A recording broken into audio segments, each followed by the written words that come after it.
The Light Princess and Other Fairy Tales by George MacDonald.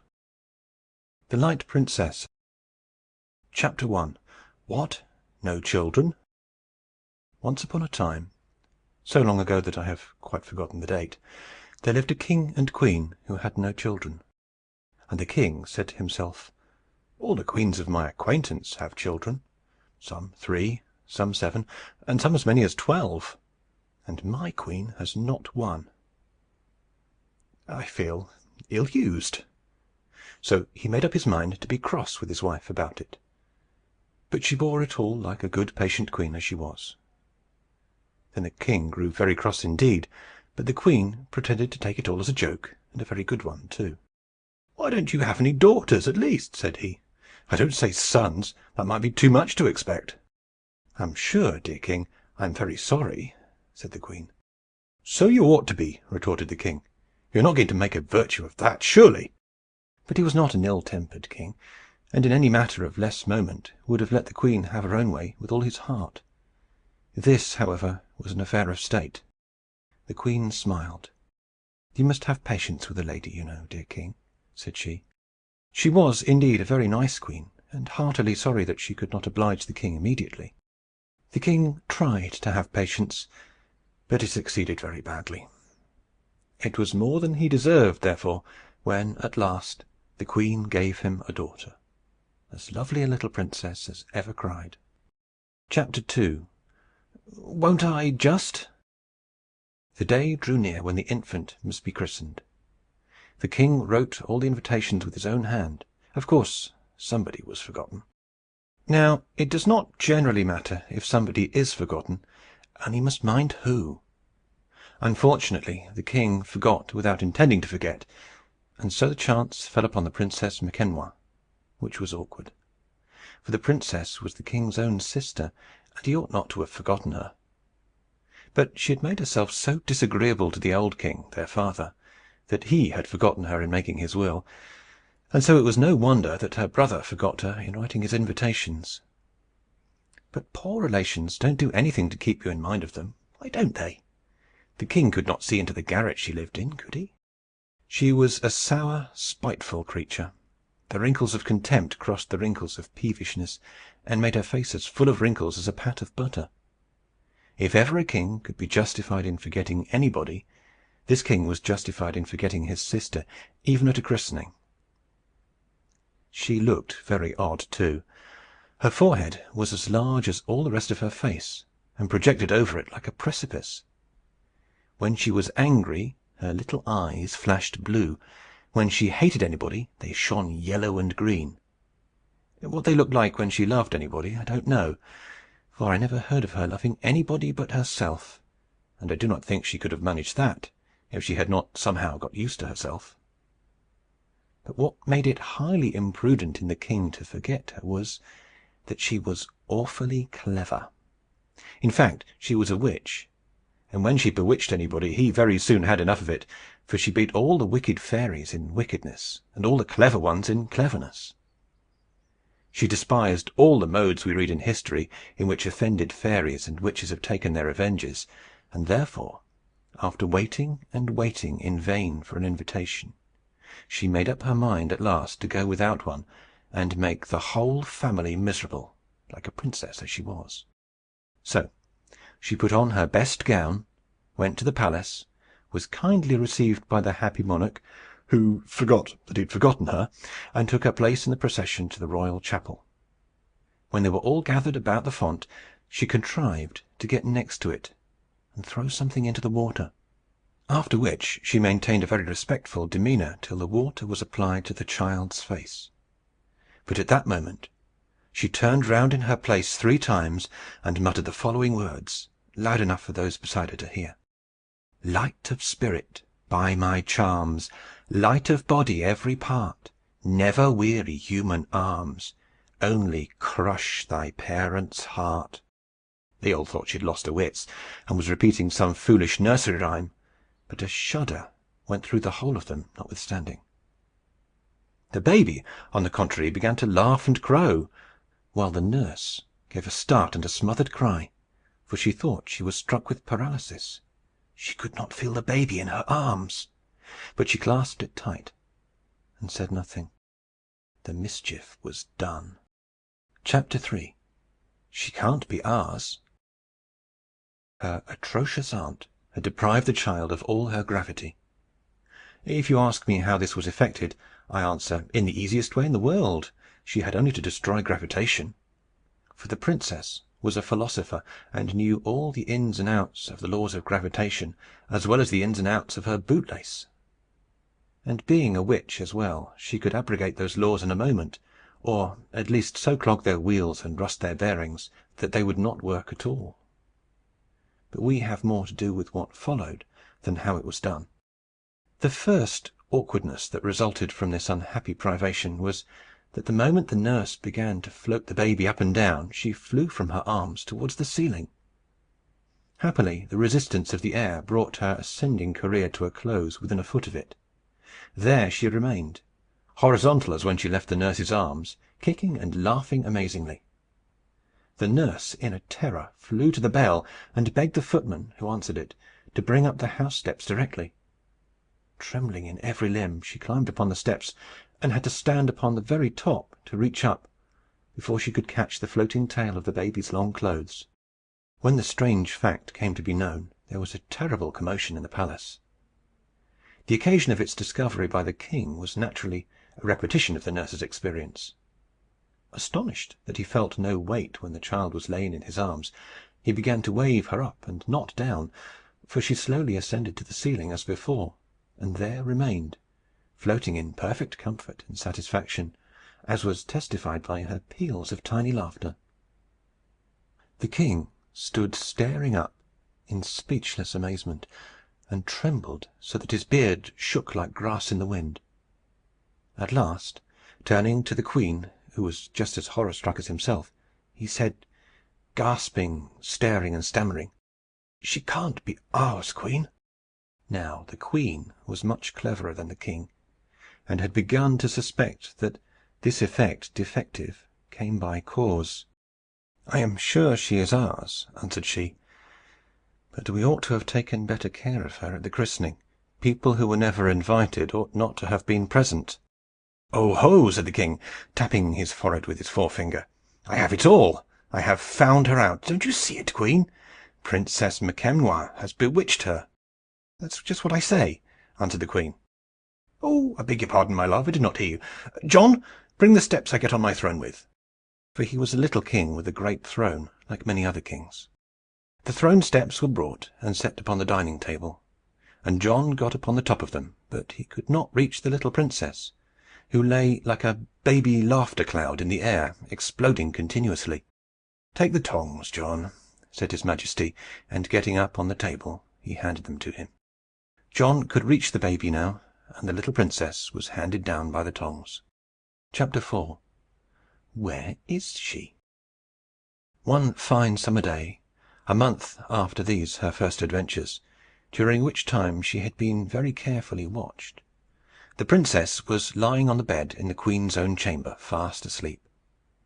One of the windows was open, for it was noon, and the day so sultry that the little girl was wrapped in nothing less ethereal than slumber itself. The queen came into the room, and, not observing that the baby was on the bed, opened another window. A frolicsome fairy wind, which had been watching for a chance of mischief, rushed in at the one window, and, taking its way over the bed where the child was lying, caught her up, and, rolling and floating her along like a piece of flue or a dandelion seed, carried her with it through the opposite window and away. The queen went downstairs, quite ignorant of the loss she had herself occasioned. When the nurse returned, she supposed that her majesty had carried her off, and, dreading a scolding, delayed making inquiry about her. But hearing nothing, she grew uneasy, and went at length to the queen's boudoir, where she found her majesty. "Please, your majesty, shall I take the baby?" said she. "Where is she?" asked the queen. "Please forgive me. I know it was wrong." "What do you mean?" said the queen, looking grave.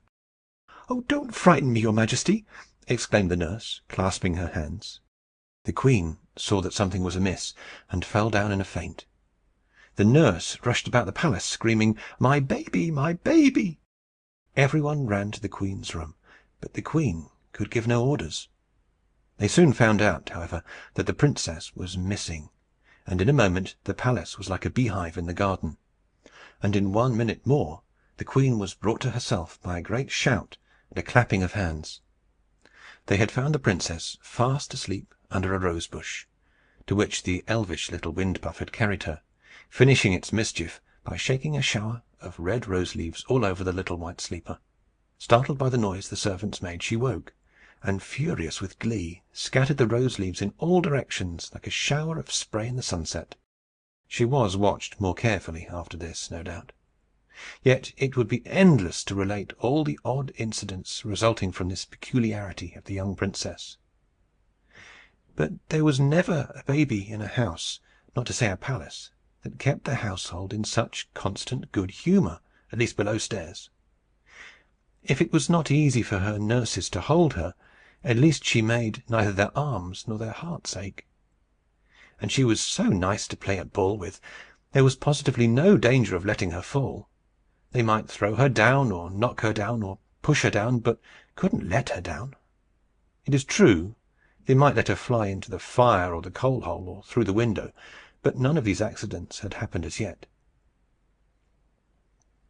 If you heard peals of laughter resounding from some unknown region, you might be sure of the cause. Going down into the kitchen or into the room, you would find Jane and Thomas and Robert and Susan, all and some, playing at ball with the little princess. And she was the ball herself, and did not enjoy it the less for that. Away she went, flying from one to another, screeching with laughter. And the servants loved the ball itself better even than the game. But they had to take some care how they threw her, for if she received an upward direction, she would never come down again without being fetched. Chapter 5. What is to be done? But above stairs it was different.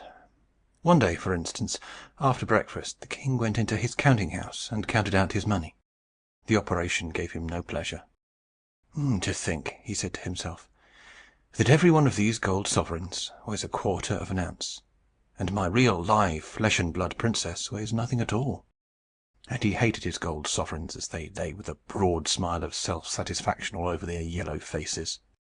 The queen was in the parlour, eating bread and honey. But at the second mouthful she burst out crying and could not swallow it. The king heard her sobbing. Glad of anybody, but especially of his queen, to quarrel with, he clashed his gold sovereigns into his money-box, clapped his crown on his head, and rushed into the parlour. "What is all this about?" exclaimed he. "What are you crying for, queen?" "I can't eat it," said the queen, looking ruefully at the honey-pot. "No wonder," retorted the king. "You've just eaten your breakfast, 2 turkey eggs and 3 anchovies." "Oh, that's not it," sobbed her majesty. "It's my child, my child." "Well, what's the matter with your child? She's neither up the chimney nor down the draw-well. Just hear her laughing." Yet the king could not help a sigh, which he tried to turn into a cough, saying, "It's a good thing to be light-hearted, I'm sure, whether she be ours or not." "It is a bad thing to be light-headed," answered the queen, looking with prophetic soul far into the future.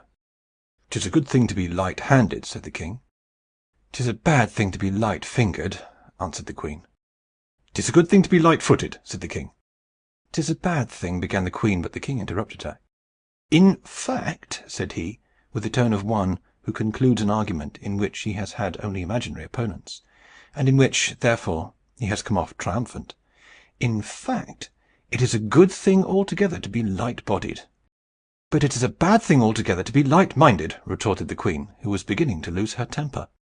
This last answer quite discomfited his majesty, who turned on his heel and betook himself to his counting-house again. But he was not half-way towards it when the voice of his queen overtook him. "And it's a bad thing to be light-haired," screamed she, determined to have more last words, now that her spirit was roused. The queen's hair was black as night, but the king's had been, and his daughter's was, golden as morning. But it was not this reflection on his hair that arrested him. It was the double use of the word light, for the king hated all witticisms, and punning especially. And besides, He could not tell whether the queen meant light-haired or light-aired, for why might she not aspirate her vowels when she was exasperated herself? He turned upon his other heel and rejoined her. She looked angry still, because she knew that she was guilty, or, what was much the same, knew that he thought so. "My dear queen," said he, "duplicity of any sort is exceedingly objectionable between married people of any rank, not to say kings and queens. And the most objectionable form duplicity can assume is that of punning." "There," said the queen. "I never made a jest, but I broke it in the making. I am the most unfortunate woman in the world." She looked so rueful that the king took her in his arms, and they sat down to consult. "Can you bear this?" said the king. "No, I can't," said the queen. "What's to be done?" said the king. "I'm sure I don't know," said the queen. "But might you not try an apology?" "To my old sister, I suppose you mean?" said the king. "Yes," said the queen. "Well, I don't mind," said the king. So he went the next morning to the house of the princess, and, making a very humble apology, begged her to undo the spell. But the princess declared, with a grave face, that she knew nothing at all about it. Her eyes, however, shone pink, which was a sign that she was happy. She advised the king and queen to have patience, and to mend their ways. The king returned disconsolate. The queen tried to comfort him. "We will wait till she is older. She may then be able to suggest something herself. She will know at least how she feels, and explain things to us." "But what if she should marry?" exclaimed the king, in sudden consternation at the idea. "Well, what of that?" rejoined the queen. "Just think. If she were to have children, in the course of 100 years the air might be as full of floating children as of gossamers in autumn." "That's no business of ours," replied the queen. "Besides, by that time they will have learned to take care of themselves." A sigh was the king's only answer. He would have consulted the court physicians, but he was afraid they would try experiments upon her. Chapter 6. She Laughs Too Much. Meantime, notwithstanding awkward occurrences and griefs that she brought upon her parents, the little princess laughed and grew, not fat, but plump and tall. She reached the age of 17 without having fallen into any worse scrape than a chimney, by rescuing her from which a little bird-nesting urchin got fame and a black face. Nor, thoughtless as she was, had she committed anything worse than laughter at everybody and everything that came in her way. When she was told, for the sake of experiment, that General Clanrunfort was cut to pieces with all his troops, she laughed. When she heard that the enemy was on his way to besiege her papa's capital, she laughed hugely. But when she was told that the city would certainly be abandoned to the mercy of the enemy's soldiery, why, then she laughed immoderately. She never could be brought to see the serious side of anything. When her mother cried, she said, "What queer faces mamma makes! And she squeezes water out of her cheeks. Funny mamma!" And when her papa stormed at her, she laughed, and danced around and round him, clapping her hands and crying, "Do it again, papa! Do it again! It's such fun! Dear funny papa!" And if he tried to catch her, she glided from him in an instant, not in the least afraid of him, but thinking it part of the game not to be caught. With one push of her foot she would be floating in the air above his head, or she would go dancing backwards and forwards and sideways, like a great butterfly. It happened several times, when her father and mother were holding a consultation about her in private, that they were interrupted by vainly repressed outbursts of laughter over their heads, and looking up with indignation, saw her floating at full length in the air above them, whence she regarded them with a most comical appreciation of the position. One day an awkward accident happened. The princess had come out upon the lawn with one of her attendants, who held her by the hand. Spying her father at the other end of the lawn, she snatched her hand from the maid's, and sped across to him. Now, when she wanted to run alone, her custom was to catch up a stone in each hand, so that she might come down again after a bound. Whatever she wore as part of her attire had no effect in this way. Even gold, when it thus became, as it were, a part of herself, lost all its weight for the time. but whatever she only held in her hands retained its downward tendency. On this occasion she could see nothing to catch up but a huge toad that was walking across the lawn as if he had 100 years to do it in. Not knowing what disgust meant, for this was one of her peculiarities, she snatched up the toad and bounded away. She had almost reached her father, and he was holding out his arms to receive her and take from her lips the kiss which hovered on them like a butterfly on a rosebud, when a puff of wind blew her aside into the arms of a young page, who had just been receiving a message from his majesty. Now, it was no great peculiarity in the princess that, once she was set going, it always cost her time and trouble to check herself. On this occasion there was no time. She must kiss, and she kissed the page. She did not mind it much, for she had no shyness in her composition, and she knew, besides, that she could not help it. So she only laughed like a musical box. The poor page fared the worst, for the princess, trying to correct the unfortunate tendency of the kiss, put out her hands to keep her off the page, so that along with a kiss he received, on the other cheek, a slap with a huge black toad, which she poked right into his eye.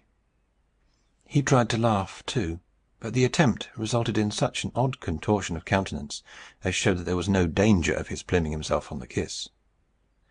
As for the king, his dignity was greatly hurt, and he did not speak to the page for a whole month.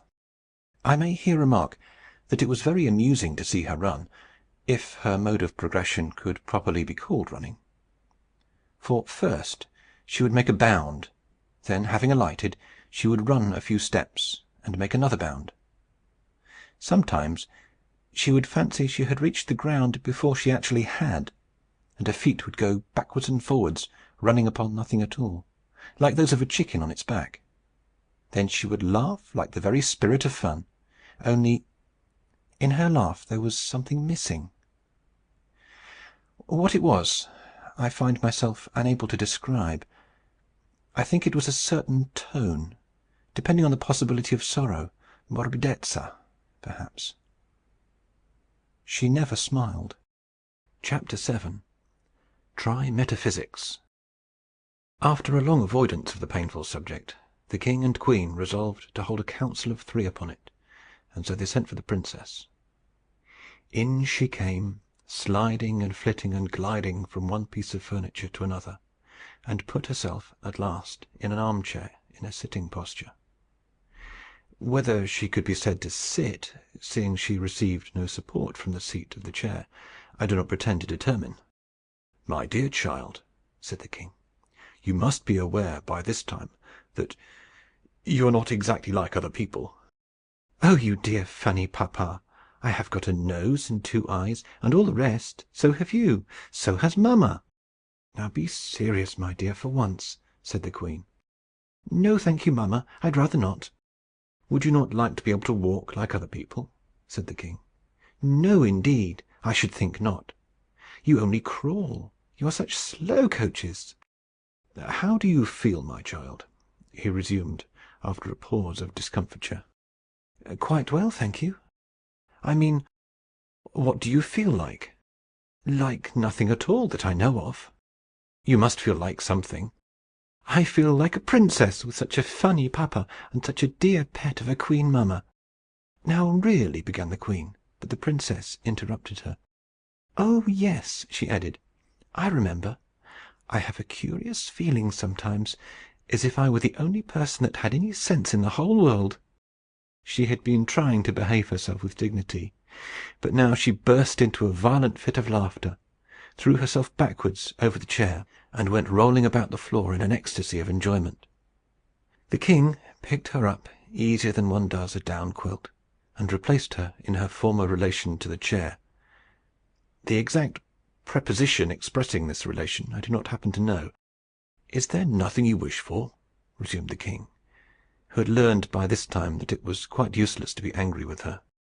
"Oh, you dear papa, yes!" answered she. "What is it, my darling?" "I have been longing for it, oh, such a time, ever since last night."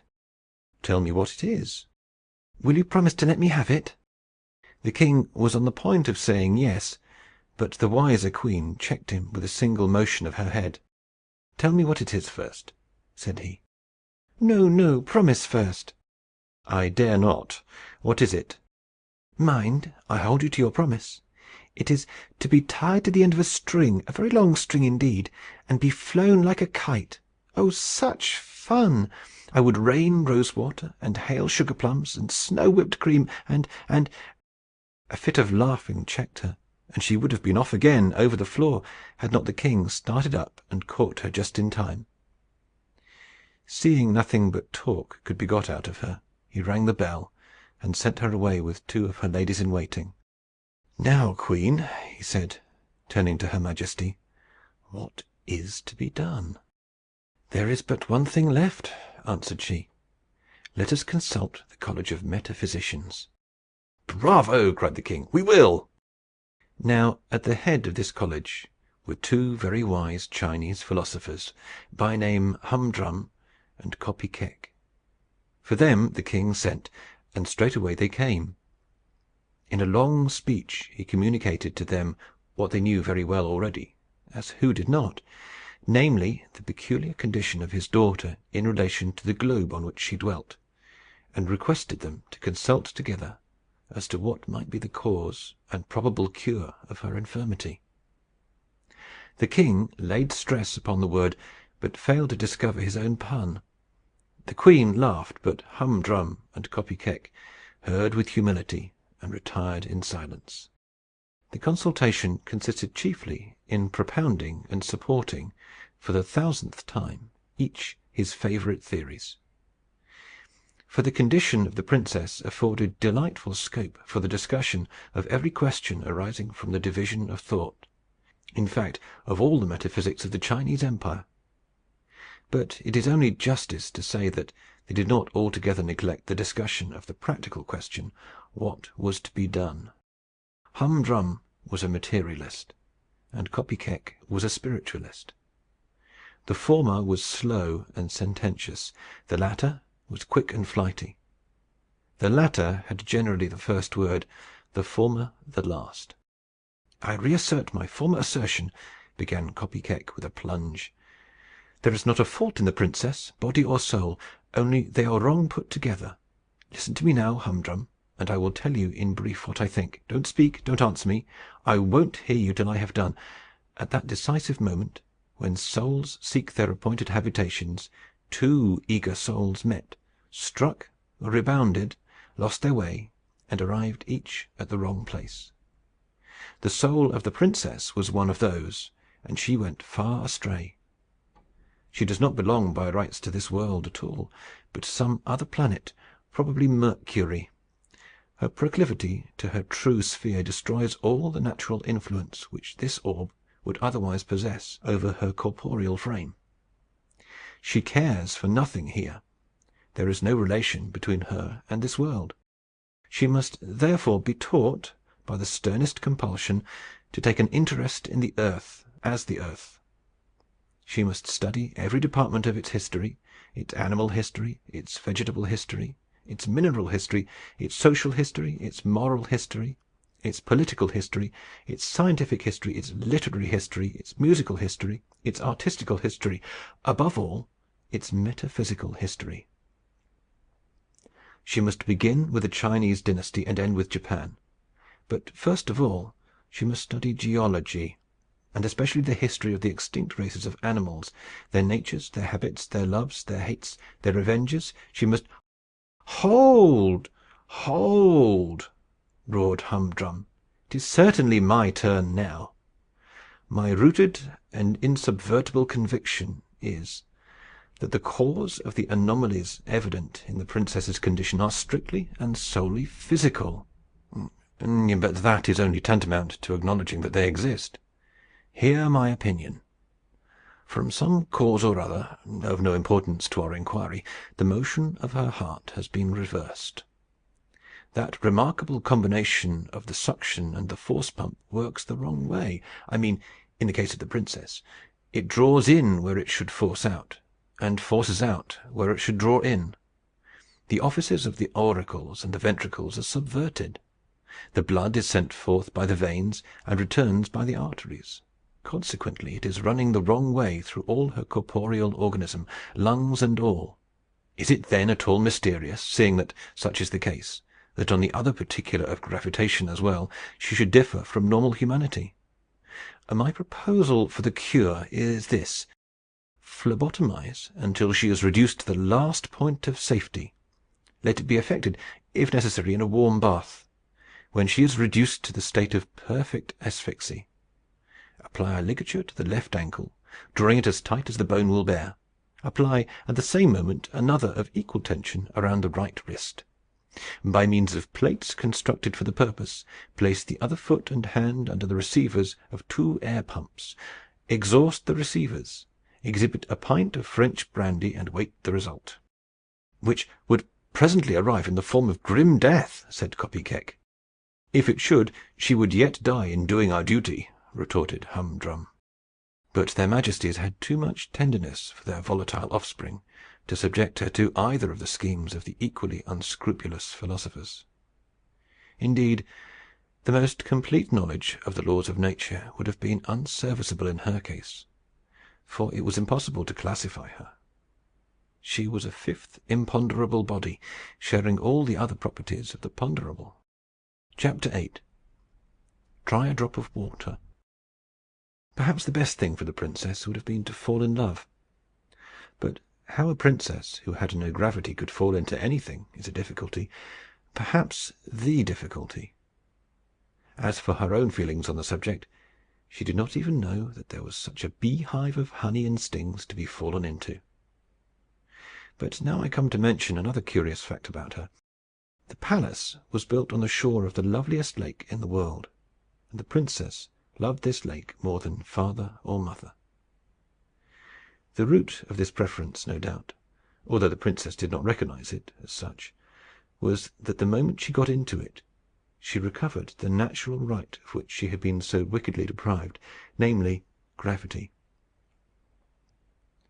Whether this was owing to the fact that water had been employed as the means of conveying the injury, I do not know. But it is certain that she could swim and dive like the duck that her old nurse said she was. The manner in which this alleviation of her misfortune was discovered was as follows. One summer evening, during the carnival of the country, she had been taken upon the lake by the king and queen in the royal barge. They were accompanied by many of the courtiers in a fleet of little boats. In the middle of the lake she wanted to get into the Lord Chancellor's barge, for his daughter, who was a great favorite with her, was in it with her father. Now, though the old king rarely condescended to make light of his misfortune, yet, happening on this occasion to be in a particularly good humor, as the barges approached each other, he caught up the princess to throw her into the chancellor's barge. He lost his balance, however, and, dropping into the bottom of the barge, lost hold of his daughter. Not, however, before imparting to her the downward tendency of his own person, though in a somewhat different direction. For, as the king fell into the boat, she fell into the water. With a burst of delightful laughter, she disappeared into the lake. A cry of horror ascended from the boats. They had never seen the princess go down before. Half the men were under water in a moment, but they had all, one after another, come up to the surface again for breath, when tinkle, tinkle, babble, and gush came the princess's laugh over the water from far away. There she was, swimming like a swan. Nor would she come out for king or queen, chancellor or daughter. She was perfectly obstinate. But at the same time she seemed more sedate than usual. Perhaps that was because a great pleasure spoils laughing. At all events, after this, the passion of her life was to get into the water, and she was always the better behaved and the more beautiful the more she had of it. Summer and winter was quite the same, only she would not stay so long in the water when they had to break the ice to let her in. Any day, from morning till evening in summer, she might be descried, a streak of white in the blue water, lying as still as the shadow of a cloud, or shooting along like a dolphin, disappearing and coming up again far off, just where one did not expect her. She would have been in the lake of a night, too, if she could have had her way, for the balcony of her window overhung a deep pool in it, and through a shallow, reedy passage she could have swum out into the wide, wet water, and no one would have been any the wiser. Indeed, when she happened to wake in the moonlight, she could hardly resist the temptation. But there was the sad difficulty of getting into it.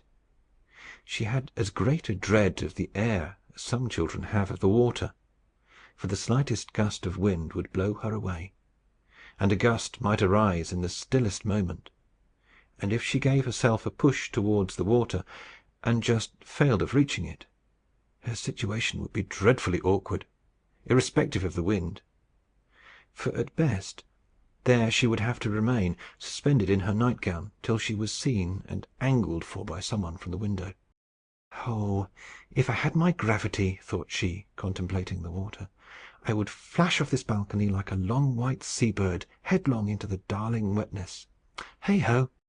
This was the only consideration that made her wish to be like other people.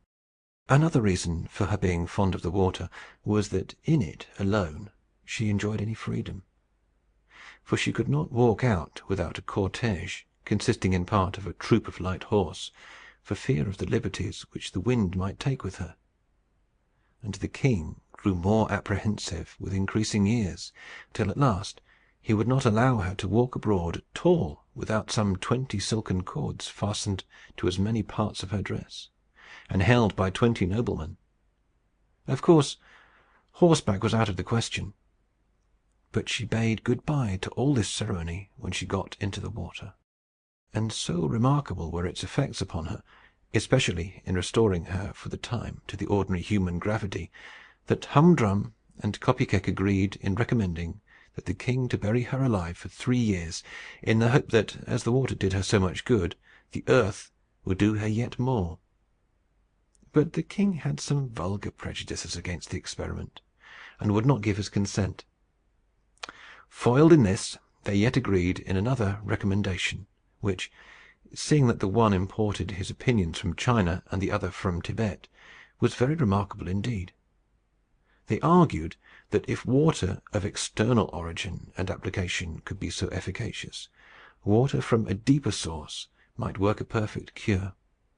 In short, that if the poor afflicted princess could be by any means made to cry, she might recover her lost gravity. But how was this to be brought about? Therein lay all the difficulty, to meet which the philosophers were not wise enough. To make the princess cry was as impossible as to make her weigh. They sent for a professional beggar, commanded him to prepare his most touching oracles of woe, helped him out of the court charade box to whatever he wanted for dressing up, and promising great rewards in the event of his success. But it was all in vain. She listened to the mendicant artist's story, and gazed at his marvelous make-up, till she could contain herself no longer, and went into the most undignified contortions for relief, shrieking and positively screeching with laughter. When she had a little recovered herself, she ordered her attendants to drive him away, and not give him a single copper; whereupon his look of mortified discomfiture wrought her punishment and his revenge, for it sent her into violent hysterics, from which she was with difficulty recovered. But so anxious was the king that the suggestion should have a fair trial, that he put himself in a rage one day, and rushing up to her room, gave her an awful whipping. Yet not a tear would flow. She looked grave, and her laughing sounded uncommonly like screaming. That was all. The good old tyrant, though he put on his best gold spectacles to look, could not discover the smallest cloud in the serene blue of her eyes. Chapter 9. Put me in again.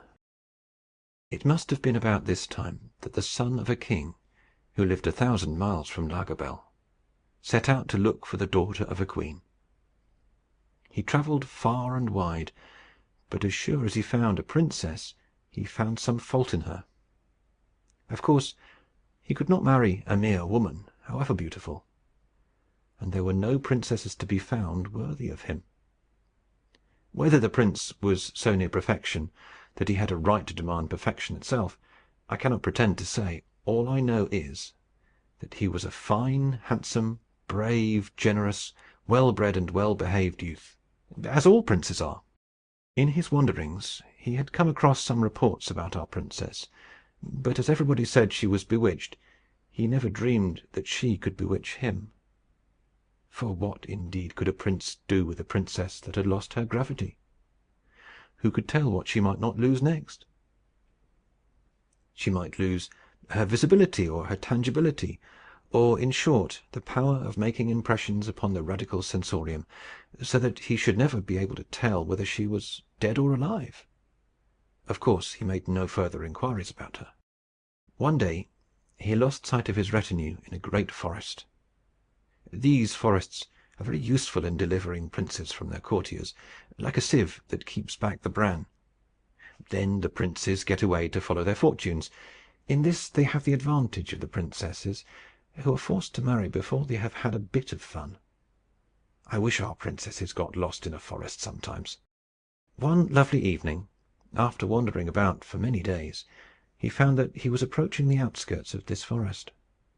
For the trees had got so thin that he could see the sunset through them. And he soon came upon a kind of heath. Next he came upon signs of human neighborhood. But by this time it was getting late, and there was nobody in the fields to direct him. After traveling for another hour, his horse, quite worn out with long labor and lack of food, fell, and was unable to rise again. So he continued his journey on foot. At length he entered another wood, not a wild forest, but a civilized wood, through which a footpath led him to the side of a lake. Along this path the prince pursued his way through the gathering darkness. Suddenly he paused and listened. Strange sounds came across the water. It was, in fact, the princess laughing. Now there was something odd in her laugh, as I have already hinted, for the hatching of a real hearty laugh requires the incubation of gravity, and perhaps this was how the prince mistook the laughter for screaming. Looking over the lake, he saw something white in the water, and in an instant he had torn off his tunic, kicked off his sandals, and plunged in. He soon reached the white object, and found that it was a woman. There was not light enough to show that she was a princess, but quite enough to show that she was a lady, for it does not want much light to see that. Now, I cannot tell how it came about, whether she pretended to be drowning, or whether he frightened her, or caught her so as to embarrass her, but certainly he brought her to the shore in a fashion ignominious to a swimmer, and more nearly drowned than she had ever expected to be, for the water had got into her throat as often as she had tried to speak. At the place to which he bore her, the bank was only a foot or two above the water, so he gave her a strong lift out of the water to lay her on the bank. But her gravitation ceasing the moment she left the water, away she went up into the air, scolding and screaming. "You naughty, naughty, naughty, naughty man!"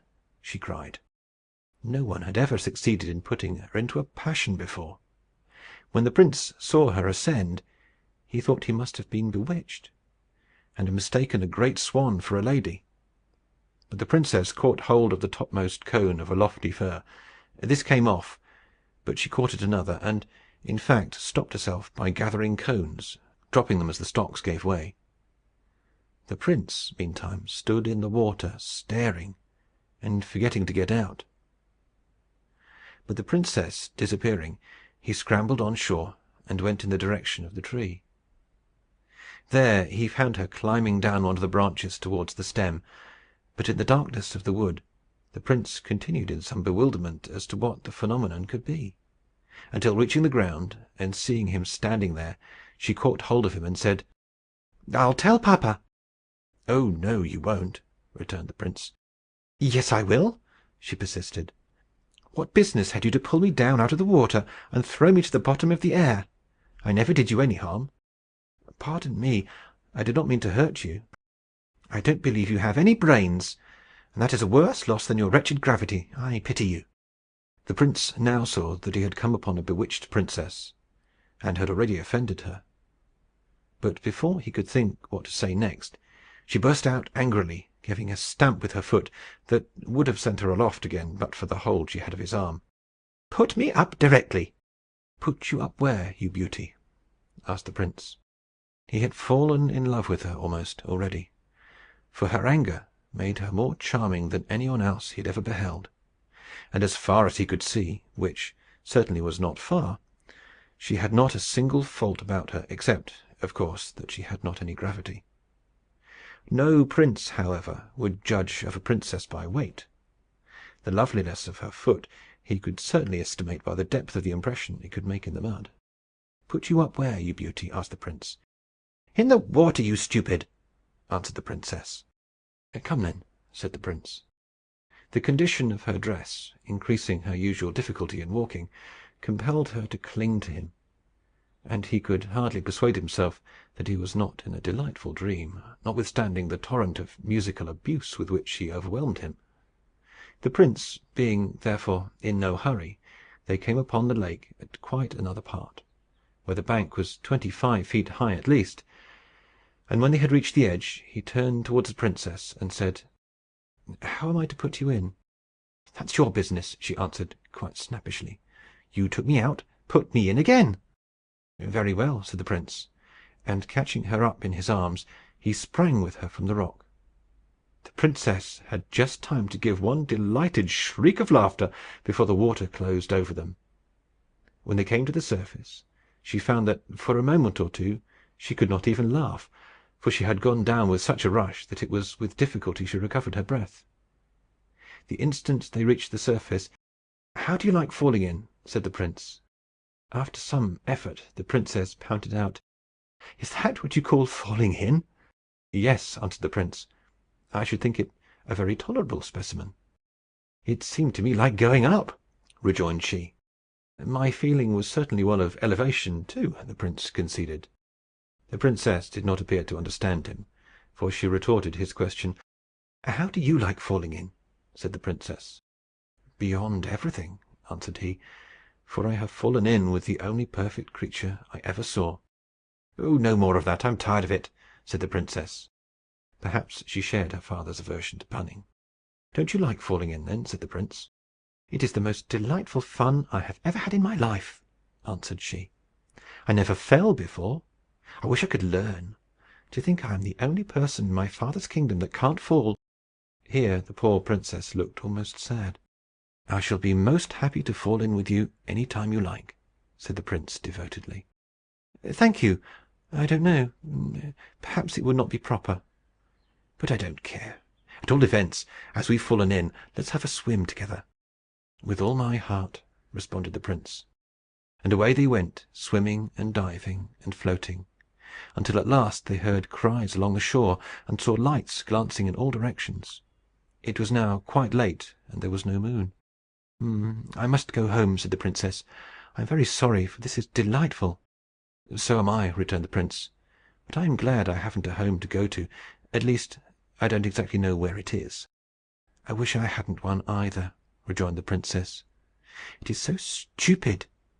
I have a great mind," she continued, "to play them all a trick. Why couldn't they leave me alone?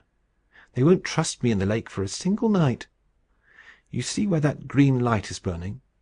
That is the window of my room. Now, if you would just swim there with me very quietly, and when we are all but under the balcony, give me such a push up, you call it, as you did a little while ago, I should be able to catch hold of the balcony and get in at the window, and then they may look for me till to-morrow morning." "With more obedience than pleasure," said the prince gallantly, and away they swam very gently. "Will you be in the lake to-morrow night?" the prince ventured to ask. "Oh, to be sure I will. I don't think so. Perhaps," was the princess's somewhat strange answer.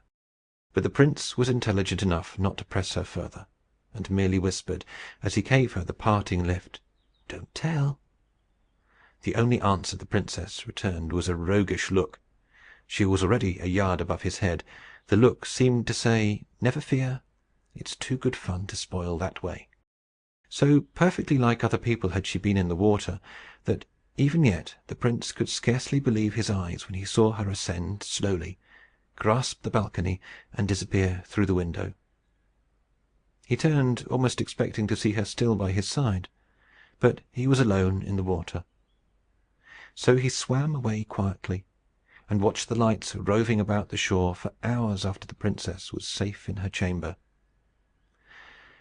As soon as they disappeared, he landed in search of his tunic and sword, and after some trouble found them again. Then he made the best of his way round the lake to the other side. There the wood was wilder, and the shore steeper, rising more immediately towards the mountains which surrounded the lake on all sides, and kept sending it messages of silvery streams from morning to night, and all night long. He soon found a spot whence he could see the green light of the princess's room, and where, even in the broad daylight, he would be in no danger of being discovered from the opposite shore. It was a sort of cave in the rock, where he provided himself with a bed of withered leaves, and lay down too tired for hunger to keep him awake. All night long he dreamed that he was swimming with the princess. Chapter 10. Look at the Moon. Early the next morning the prince set out to look for something to eat, which he soon found at a forester's hut, where for many following days he was supplied with all that a brave prince could consider necessary. And having plenty to keep him alive for the present, he would not think of wants not yet in existence. Whenever care intruded, this prince always bowed him out in the most princely manner. When he returned from his breakfast to his watch cave, he saw the princess was already floating about in the lake, attended by the king or queen, whom he knew by their crowns, and a great company in lovely little boats, with canopies of all the colours of the rainbow, and flags and streamers of a great many more. It was a very bright day, and soon the prince, burned up with the heat, began to long for the cold water and the cool princess. But he had to endure till twilight, for the boats had provisions on board, and it was not till the sun went down that the gay party began to vanish. Boat after boat drew away to the shore, following that of the king and queen, till only one, apparently the princess's own boat, remained. But she did not want to go home even yet, and the prince thought he saw her order the boat to the shore without her. At all events, it rowed away. And now, of all the radiant company, only one white speck remained. Then the prince began to sing, and this is what he sang: "Lady fair, swan white, lift thine eyes, banish night by the might of thine eyes. Snowy arms, oars of snow, oar her hither. Plashing low, soft and slow, oar her hither. Stream behind her o'er the lake, radiant whiteness. In her wake, following, following for her sake, radiant whiteness. Cling about her, waters blue, part not from her, but renew, cold and true, kisses round her. Lap me round, waters sad, that have left her. Make me glad, for ye had kissed her ere ye left her." Before he had finished his song, the princess was just under the place where he sat, and looking up to find him. Her ears had led her truly. "Would you like a fall, princess?" said the prince, looking down. "Ah, there you are. Yes, if you please, prince," said the princess, looking up. "How do you know I'm a prince, princess?" said the prince. "Because you are a very nice young man, prince," said the princess. "Come up then, princess." "Fetch me, prince." The prince took off his scarf, then his sword belt, then his tunic, and tied them all together and let them down. But the line was far too short. He unwound his turban and added it to the rest, when it was all but long enough, and his purse completed it. The princess just managed to lay hold of the knot of money, and was beside him in a moment. This rock was much higher than the other, and the splash and the dive were tremendous. The princess was in ecstasies of delight, and their swim was delicious.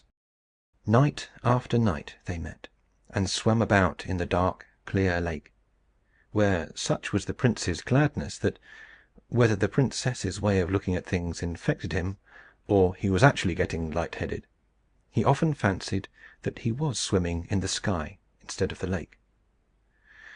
But when he talked about being in heaven, the princess laughed at him dreadfully.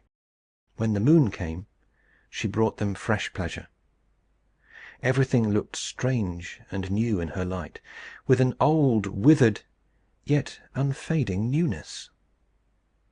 When the moon was nearly full, one of their great delights was to dive deep in the water, and then, turning round, look up through it at the great blot of light close above them, shimmering and trembling and wavering, spreading and contracting, seeming to melt away and again grow solid.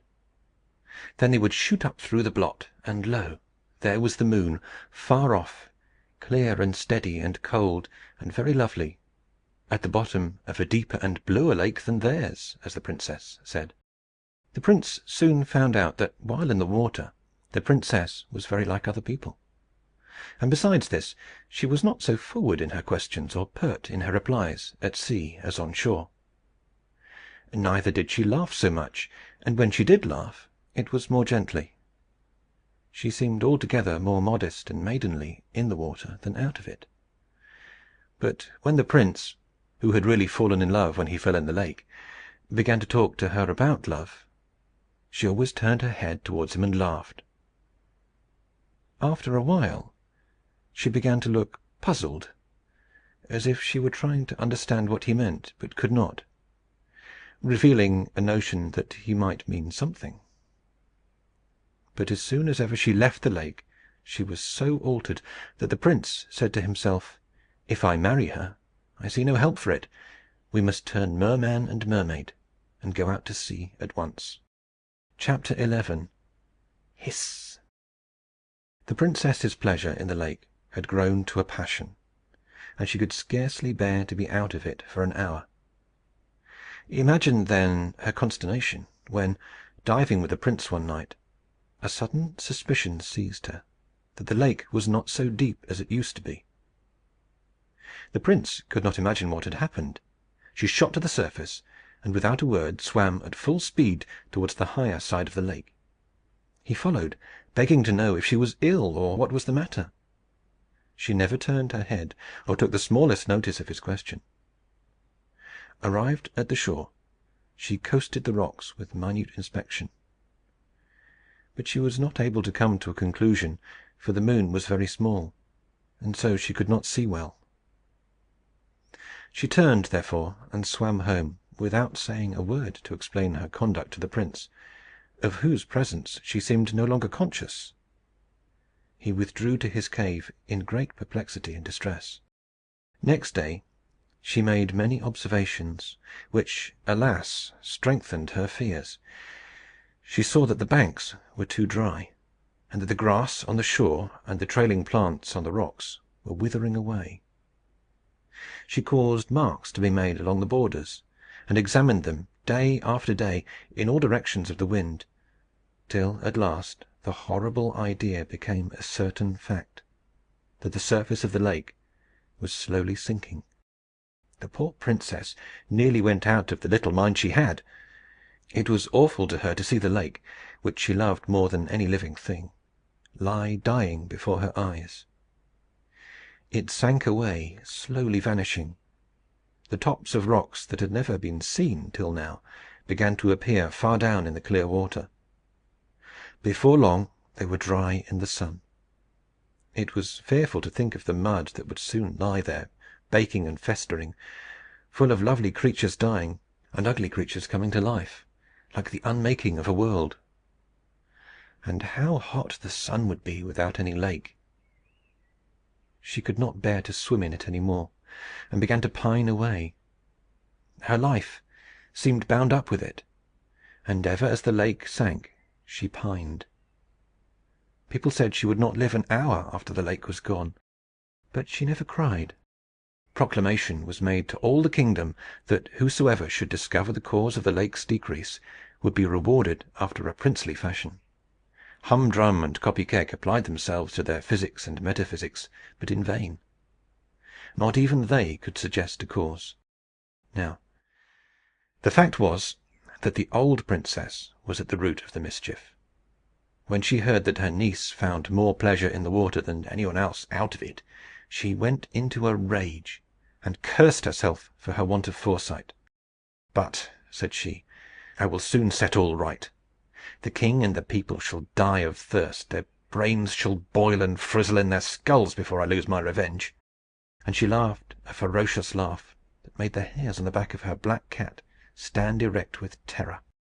Then she went to an old chest in the room, and, opening it, took out what looked like a piece of dried seaweed. This she threw into a tub of water. Then she threw some powder into the water, and stirred it with her bare arm, muttering over it words of hideous sound and yet more hideous import. Then she set the tub aside, and took from the chest a huge bunch of rusty keys that clattered in her shaking hands. Then she sat down and proceeded to oil them all. Before she had finished, out from the tub, the water of which had kept on a slow motion ever since she had ceased stirring it, came the head and half the body of a huge grey snake. But the witch did not look round. It grew out of the tub, waving itself backwards and forwards with a slow horizontal motion, till it reached the princess. When it laid its head upon her shoulder, and gave a low hiss in her ear, she started, but with joy, and seeing the head resting on her shoulder, drew it towards her and kissed it. Then she drew it all out of the tub, and wound it round her body. It was one of those dreadful creatures which few have ever beheld, the white snakes of darkness. Then she took the keys and went down to her cellar. And as she unlocked the door, she said to herself, "This is worth living for." Locking the door behind her, she descended a few steps into the cellar, and, crossing it, unlocked another door into a dark, narrow passage. She locked this also behind her, and descended a few more steps. If any one had followed the witch princess, he would have heard her unlock exactly 100 doors, and descend a few steps after unlocking each. When she had unlocked the last, she entered a vast cave, the roof of which was supported by huge natural pillars of rock. Now, this roof was the underside of the bottom of the lake. Then she untwined the snake from her body, and held it by the tail high above her. The hideous creature stretched up its head towards the roof of the cavern, which it was just able to reach. Then it began to move its head backwards and forwards with a slow oscillating motion, as if looking for something.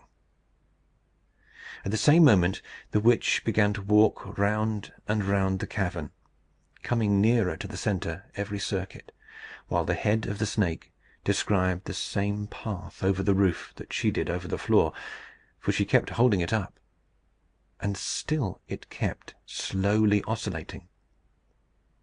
Round and round the cavern they went, ever lessening the circuit, till at last the snake made a sudden dart, and clung to the roof with its mouth. "That's right, my beauty!" cried the princess. "Drain it dry." She let it go, left it hanging, and sat down on a great stone with her black cat, which had followed her all round the cave, by her side. Then she began to knit and mutter awful words.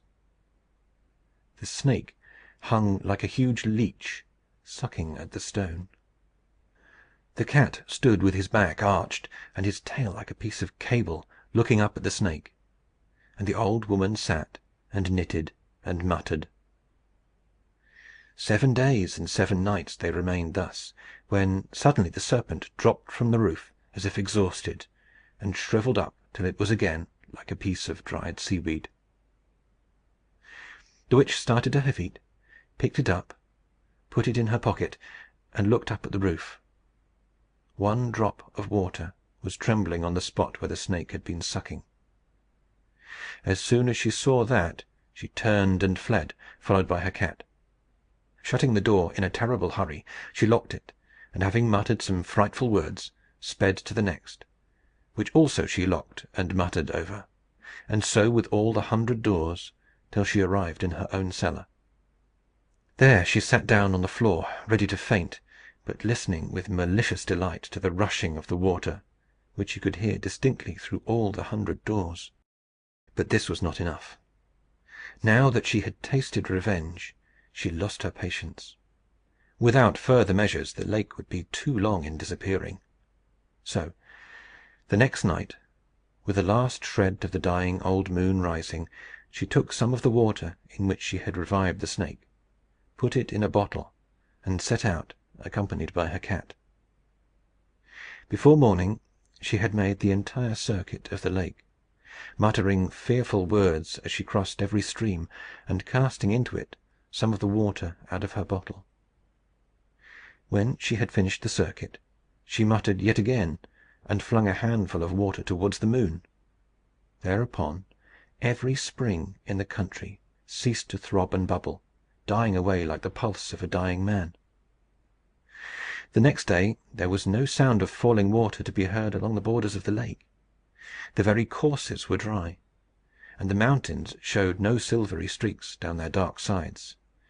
And not alone had the fountains of Mother Earth ceased to flow, for all the babies throughout the country were crying dreadfully, only without tears. Chapter 12. Where is the prince?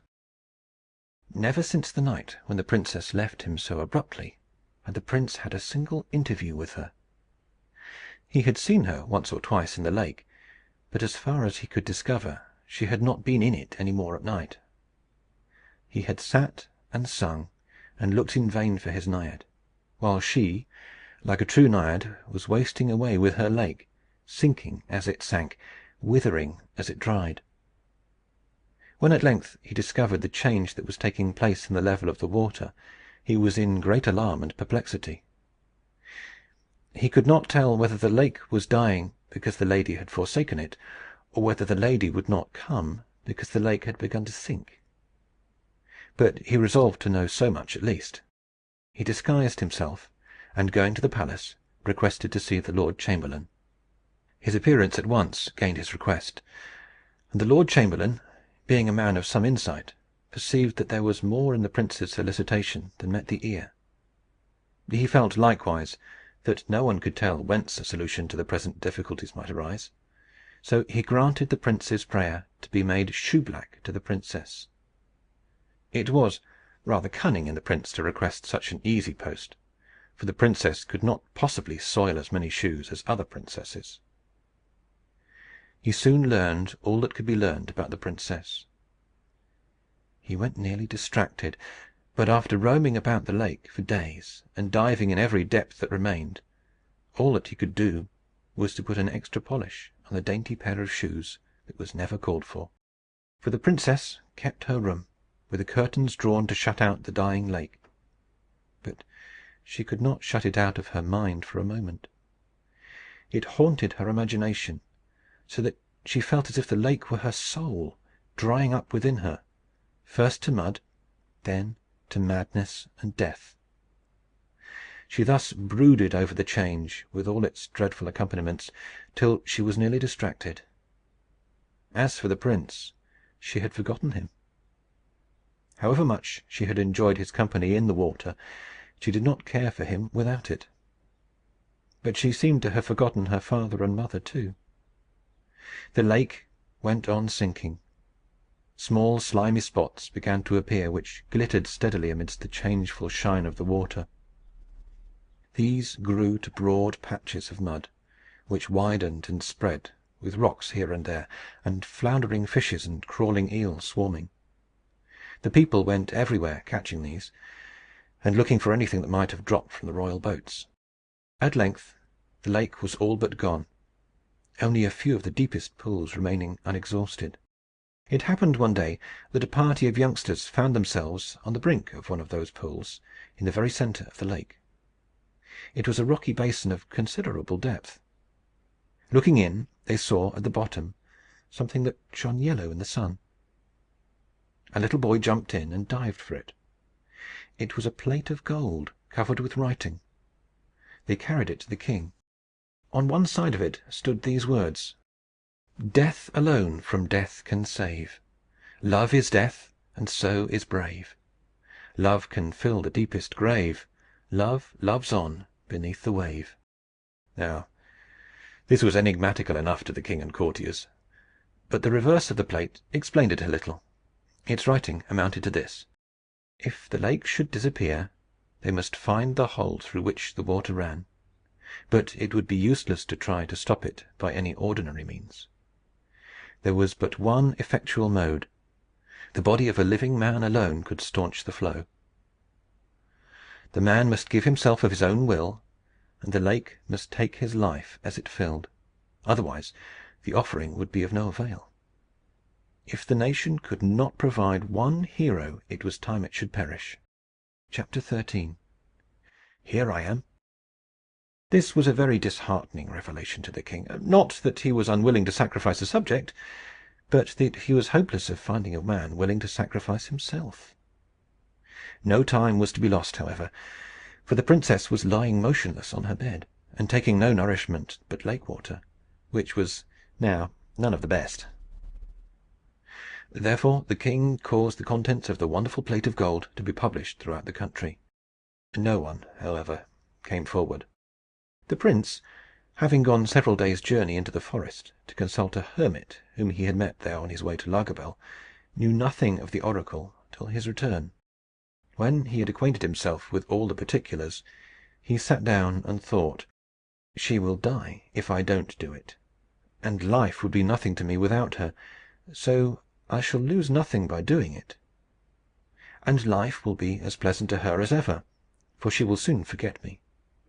And there will be so much more beauty and happiness in the world. To be sure, I shall not see it." Here the poor prince gave a sigh. "How lovely the lake will be in the moonlight, with that glorious creature sporting in it like a wild goddess! It is rather hard to be drowned by inches, though. Let me see. That will be 70 inches of me to drown." Here he tried to laugh, but could not. "The longer the better. However," he resumed, "for can I not bargain that the princess shall be beside me all the time? So I shall see her once more, kiss her, perhaps, who knows, and die looking in her eyes. It will be no death. At least, I shall not feel it. And to see the lake filling for the beauty again. All right, I'm ready." He kissed the princess's boot, laid it down, and hurried to the king's apartment. But, feeling as he went that anything sentimental would be disagreeable, he resolved to carry off the whole affair with nonchalance. So he knocked at the door of the king's counting-house, where it was all but a capital crime to disturb him.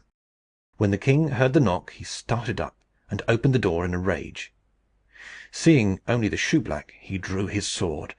This, I am sorry to say, was his usual mode of asserting his regality when he thought his dignity was in danger. But the prince was not in the least alarmed. "Please, your majesty, I'm your butler," said he. "My butler? You lying rascal! What do you mean?" "I mean, I will cork your big bottle." "Is the fellow mad?" bawled the king, raising the point of his sword. "I will put a stopper, a plug, what do you call it, in your leaky lake, grand monarch," said the prince. The king was in such a rage that before he could speak he had time to cool, and to reflect that it would be a great waste to kill the only man who was willing to be useful in the present emergency, seeing that in the end the insolent fellow would be as dead as if he had died by his majesty's own hand. "Oh," said he at last, putting up his sword with difficulty. It was so long. "I'm obliged to you, young fool. Take a glass of wine?" "No, thank you," replied the prince. "Very well," said the king. "Would you like to run and see your parents before you make your experiment?" "No, thank you," said the prince. "Then we will go and look for the hole at once," said his majesty, and proceeded to call some attendants. "Stop, please, your majesty. I have a condition to make," interposed the prince. "What!" exclaimed the king. "A condition? And with me? How dare you?" "As you please," returned the prince coolly. "I wish your majesty a good morning." "You wretch! I will have you put in a sack and stuck in the hole." "Very well, your majesty," replied the prince, becoming a little more respectful, lest the wrath of the king should deprive him of the pleasure of dying for the princess. "But what good will that do your majesty? Please to remember that the oracle says the victim must offer himself." "Well, you have offered yourself," retorted the king. "Yes, upon one condition." "Condition again!" roared the king, once more drawing his sword. "Begone! Somebody else will be glad enough to take the honour off your shoulders." "Your majesty knows it will not be easy to get another to take my place." "Well, what is your condition?" growled the king, feeling that the prince was right. "Only this," replied the prince, "that, as I must on no account die before I am fairly drowned, and the waiting will be rather wearisome, the princess, your daughter, shall go with me, feed me with her own hands, and look at me now and then to comfort me. For you must confess it is rather hard. As soon as the water is up to my eyes, she may go and be happy, and forget her poor shoeblack." Here the prince's voice faltered, and he very nearly grew sentimental, in spite of his resolution. "Why didn't you tell me before what your condition was? Such a fuss about nothing!" exclaimed the king. "Do you grant it?" persisted the prince. "Yes, of course I do," replied the king. "Very well. I am ready. Go and have some dinner, then, while I set my people to find the place." The king ordered out his guards, and gave directions to the officers to find the hole in the lake at once. So the bed of the lake was marked out in divisions and thoroughly examined, and in an hour or so the hole was discovered. It was in the middle of a stone, near the centre of the lake, in the very pool where the golden plate had been found. It was a three-cornered hole of no great size. There was water all round the stone, but very little was flowing through the hole. Chapter 14. This is very kind of you. The prince went to dress for the occasion, for he was resolved to die like a prince. When the princess heard that a man had offered to die for her, she was so transported that she jumped off the bed, feeble as she was, and danced about the room for joy. She did not care who the man was. That was nothing to her. The hole wanted stopping, and if only a man would do, why, take one. In an hour or two more everything was ready. Her maid dressed her in haste, and they carried her to the side of the lake. When she saw it, she shrieked and covered her face with her hands. They bore her across to the stone, where they had already placed a little boat for her. The water was not deep enough to float it, but they hoped it would be before long. They laid her on cushions, placed in the boat wines and fruits and other nice things, and stretched a canopy over all. In a few minutes the prince appeared. The princess recognized him at once, but did not think it worth while to acknowledge him. "Here I am," said the prince. "Put me in." "They told me it was a shoeblack," said the princess. "So I am," said the prince.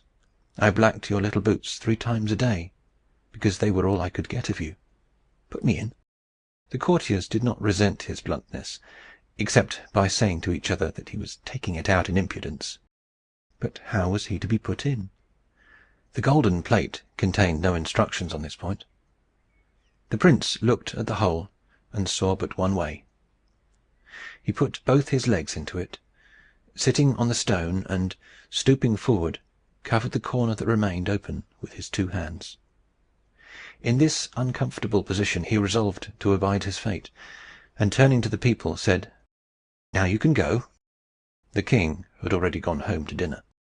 "Now you can go," repeated the princess after him like a parrot. The people obeyed her and went. Presently a little wave flowed over the stone and wetted one of the prince's knees. But he did not mind it much. He began to sing, and the song he sung was this: "As a world that has no well, darkly bright in forest dell, as a world without the gleam of a downward going stream, as a world without the glance of the ocean's fair expanse, as a world where never rain glittered on the sunny plain, such, my heart, thy world would be, if no love did flow in thee. As a world without the sound of the rivulets underground, or the bubbling of the spring out of darkness wandering, or the mighty rush and flowing of the rivers downward going, or the music showers that drop on the outspread beach's top, or the ocean's mighty voice when his lifted waves rejoice. Such, my soul, thy world would be, if no love did sing in thee. Lady, keep thy world's delight, keep the waters in thy sight. Love hath made me strong to go, for thy sake, to realms below, where the waters shine and hum, through the darkness never come. Let, I pray, one thought of me spring a little well in thee, lest thy loveless soul be found like a dry and thirsty ground. "Sing again, prince. It makes it less tedious," said the princess. But the prince was too much overcome to sing any more, and a long pause followed. "This is very kind of you, prince," said the princess at last, quite coolly, as she lay in the boat with her eyes shut. "I'm sorry I can't return the compliment," thought the prince, "but you are worth dying for, after all." Again a wavelet, and another flowed over the stone, and wetted both the prince's knees. But he did not speak or move. 2, 3, 4 hours passed in this way, the princess apparently asleep, and the prince very patient. But he was much disappointed in his position, for he had none of the consolation he had hoped for. At last he could bear it no longer. "Princess!" said he. But at the moment up started the princess, crying, "I'm afloat! I'm afloat!" And the little boat bumped against the stone. "Princess!" repeated the prince, encouraged by seeing her wide awake and looking eagerly at the water. "Well?" said she, without looking round. "Your papa promised that you should look at me, and you haven't looked at me once." "Did he? Then I suppose I must. But I'm so sleepy." "Sleep then, darling, and don't mind me," said the poor prince. "Really, you are very good," replied the princess. "I think I will go to sleep again." "Just give me a glass of wine and a biscuit first," said the prince very humbly. "With all my heart," said the princess, and gaped as she said it. She got the wine and the biscuit, however, and leaning over the side of the boat towards him, was compelled to look at him. "Why, prince," she said, "you don't look well. Are you sure you don't mind it?" "Not a bit," answered he, feeling very faint indeed. "Only I shall die before it is of any use to you, unless I have something to eat." "There, then," said she, holding out the wine to him. "Ah, you must feed me. I dare not move my hands. The water would run away directly." "Good gracious!" said the princess, and she began at once to feed him with bits of biscuit and sips of wine. As she fed him, he contrived to kiss the tips of her fingers now and then. She did not seem to mind it, one way or the other. But the prince felt better. "Now, for your own sake, princess," said he, "I cannot let you go to sleep. You must sit and look at me, else I shall not be able to keep up." "Well, I will do anything I can to oblige you," said she, with condescension. And sitting down, she did look at him, and kept looking at him with wonderful steadiness, considering all things. The sun went down, and the moon rose, and gush after gush the waters were rising up the prince's body. They were up to his waist now. "Why can't we go and have a swim?" said the princess. "There seems to be water enough just about here." "I shall never swim more," said the prince. "Oh, I forgot," said the princess, and was silent. So the water grew and grew, and rose up and up on the prince. And the princess sat and looked at him. She fed him now and then. The night wore on. The waters rose and rose. The moon rose likewise higher and higher, and shone full on the face of the dying prince. The water was up to his neck. "Will you kiss me, princess?" said he feebly. The nonchalance was all gone now. "Yes, I will," answered the princess, and kissed him with a long, sweet, cold kiss. "Now," said he, with a sigh of content, "I die happy." He did not speak again. The princess gave him some wine for the last time. He was past eating. Then she sat down again and looked at him. The water rose and rose. It touched his chin. It touched his lower lip. It touched between his lips. He shut them hard to keep it out. The princess began to feel strange. It touched his upper lip. He breathed through his nostrils, The princess looked wild. It covered his nostrils. Her eyes looked scared, and shone strange in the moonlight. His head fell back, the water closed over it, and the bubbles of his last breath bubbled up through the water. The princess gave a shriek and sprang into the lake. She laid hold first of one leg and then of the other, and pulled and tugged, but she could not move either. She stopped to take a breath, and that made her think that he could not get any breath. She was frantic. She got hold of him and held his head above the water, which was possible now his hands were no longer on the hole. But it was of no use, for he was past breathing. Love and water brought back all her strength.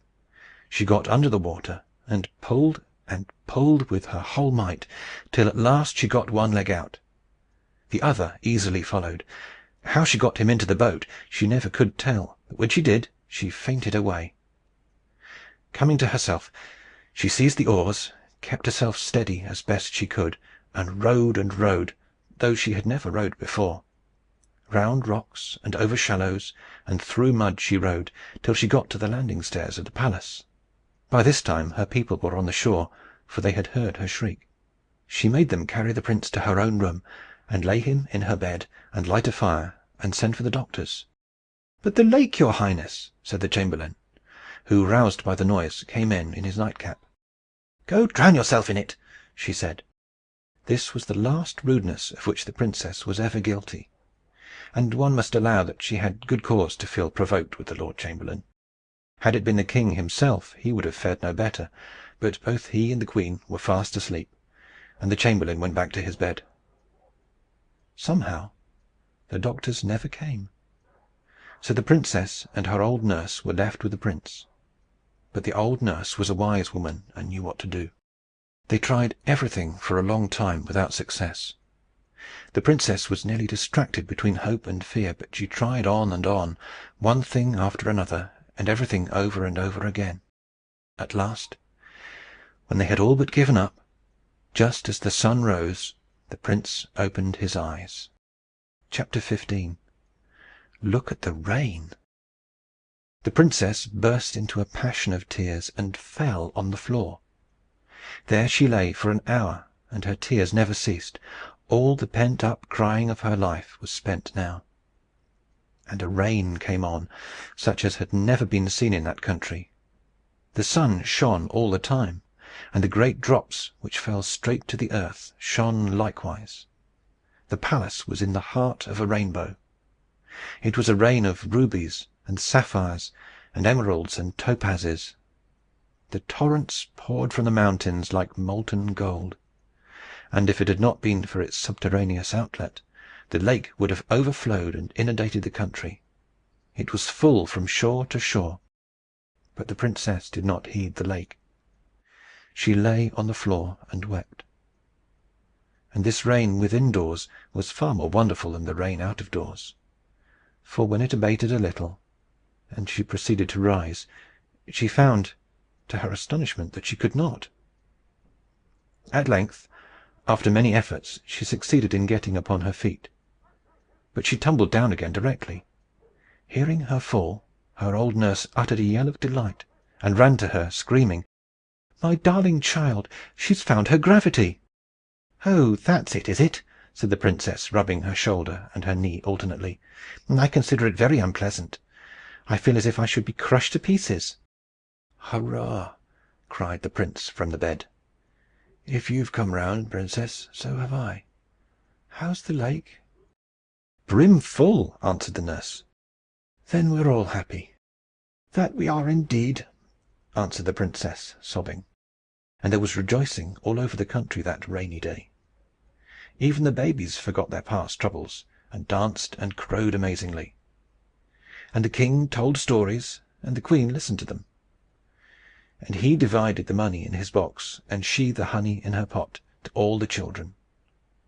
And there was such jubilation as was never heard of before.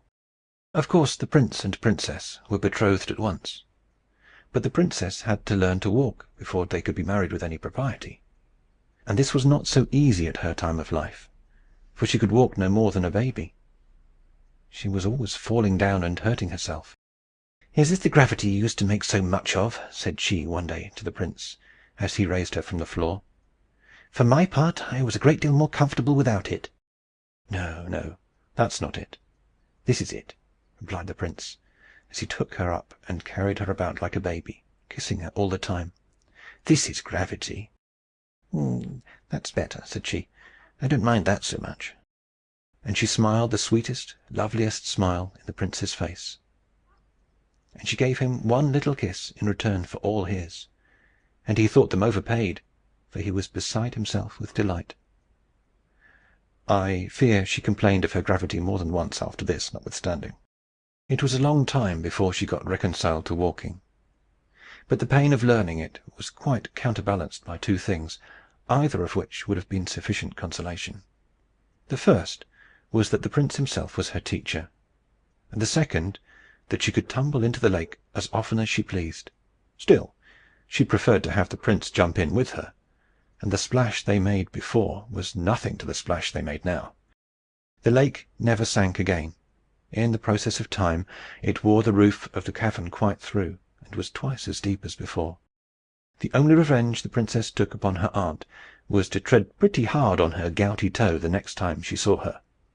But she was sorry for it the very next day, when she heard that the water had undermined her house, and that it had fallen in the night, burying her in its ruins, whence no one ever ventured to dig up her body. And there she lies to this day. So the prince and princess lived and were happy, and had crowns of gold, and clothes of cloth, and shoes of leather, and children of boys and girls, not one of whom was ever known, on the most critical occasion, to lose the smallest atom of his or her due proportion of gravity. The Giant's Heart. There was once a giant who lived on the borders of Giant Land, where it touched on the country of common people. Everything in Giant Land was so big that the common people saw only a mass of awful mountains and clouds, and no living man had ever come from it, as far as anybody knew, to tell what he had seen in it.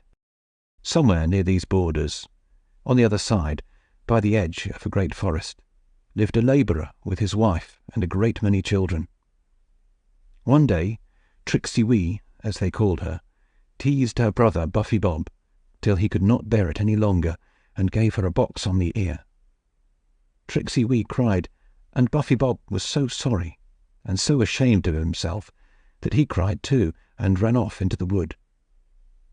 He was so long gone that Tricksey Wee began to be frightened, for she was very fond of her brother, and she was so distressed that she had first teased him and then cried, that at last she ran into the wood to look for him, though there was more chance of losing herself than of finding him. And so, indeed, it seemed likely to turn out, for running on without looking, she at length found herself in a valley she knew nothing about. And no wonder, for what she thought was a valley with round rocky sides was no other than the space between two of the roots of a great tree that grew on the borders of Giant Land. She climbed over the side of it, and went towards what she took for a black, round-topped mountain far away, but which she soon discovered to be close to her, and to be a hollow place so great that she could not tell what it was hollowed out of. Staring at it, she found that it was a doorway, and going nearer, and staring harder, she saw the door, far in, with a knocker of iron upon it, a great many yards above her head, and as large as the anchor of a big ship. Now, nobody had ever been unkind to Tricksey Wee, and therefore she was not afraid of anybody. For Buffy Bob's box on the ear she did not think worth considering. So, spying a little hole at the bottom of the door, which had been nibbled by some giant mouse, she crept through it, and found herself in an enormous hall. She could not have seen the other end of it at all, except for the great fire that was burning there, diminished to a spark in the distance. Towards this fire she ran as fast as she could, and was not far from it when something fell before her with a great clatter, over which she tumbled and went rolling on the floor. She was not much hurt, however, and got up in a moment. Then she saw that what she had fallen over was not unlike a great iron bucket, when she examined it more closely, she discovered that it was a thimble, and looking up to see who had dropped it, beheld a huge face with spectacles as big as the round windows of a church bending over her, and looking everywhere for the thimble. Tricksey Wee immediately laid hold of it with both her arms, and lifted it about an inch nearer to the nose of the peering giantess. This movement made the old lady see where it was, and, her finger popping into it, it vanished from the eyes of Tricksey Wee, buried in the folds of a white stocking like a cloud in the sky, which Mrs. Giant was busy darning. For it was Saturday night, and her husband would wear nothing but white stockings on Sunday. To be sure, he did eat little children, but only very little ones, and if it ever crossed his mind that it was wrong to do so, he always said to himself that he wore whiter stockings on Sunday than any other giant in all Giantland. At the same instant, Tricksey Wee heard a sound like the wind in a tree full of leaves, and could not think what it could be, till, looking up, she found that it was the giantess whispering to her, and when she tried very hard, she could hear what she said well enough. "Run away, dear little girl," she said, "as fast as you can, for my husband will be home in a few minutes." "But I have never been naughty to your husband," said Tricksey Wee, looking up into the giantess's face. "That doesn't matter. You had better go. He is fond of little children, particularly little girls." "Oh, then he won't hurt me." "I am not sure of that. He is so fond of them that he eats them up, and I am afraid he couldn't help hurting you a little. He's a very good man, though." "Oh, then," began Tricksey Wee, feeling rather frightened. But before she could finish her sentence, she heard the sound of footsteps, very far apart and very heavy. The next moment, who should come running towards her, full speed and as pale as death, but Buffy Bob. She held out her arms, and he ran into them, but when she tried to kiss him, she only kissed the back of his head, for his white face and round eyes were turned to the door. "Run, children, run and hide," said the giantess. "Come, Buffy," said Tricksey. "Yonder's a great brake. We'll hide in it." The brake was a big broom, and they had just got into the bristles of it when they heard the door open with a sound of thunder, and in stalked the giant.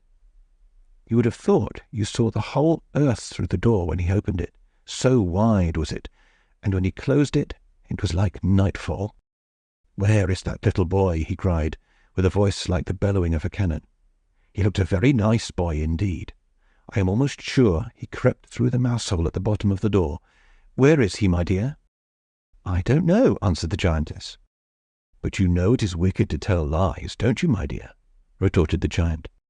"Now, you ridiculous old Thunderthump," said his wife, with a smile as broad as the sea in the sun. "How can I mend your white stockings and look after little boys?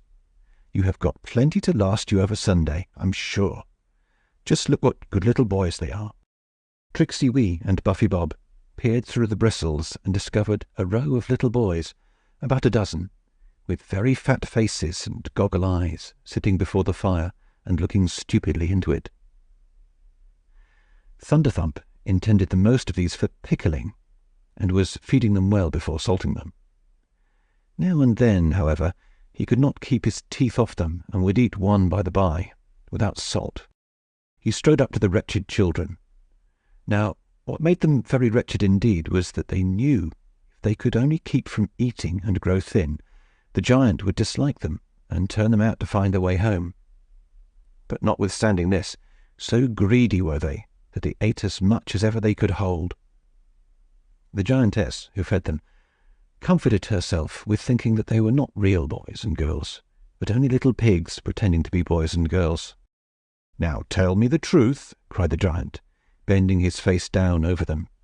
They shook with terror, and everyone hoped it was somebody else the giant liked best. "Where is the little boy that ran into the hall just now? Whoever tells me a lie shall be instantly boiled." He's in the broom," cried one dough-faced boy. "He's in there, and a little girl with him." "The naughty children," cried the giant, "to hide from me." And he made a stride towards the broom. "Catch hold of the bristles, Bobby. Get right into a tuft and hold on," cried Tricksey Wee, just in time. The giant caught up the broom, and seeing nothing under it, set it down again with a force that threw them both on the floor. He then made 2 strides to the boys, caught the dough-faced one by the neck, and took the lid off a great pot that was boiling on the fire, popped him in as if he had been a trussed chicken, and put the lid on again, saying, "There, boys, see what comes of lying." Asked no more questions, for, as he always kept his word, he was afraid he might have to do the same to them all, and he did not like boiled boys. He liked to eat them crisp, as radishes, whether forked or not, ought to be eaten.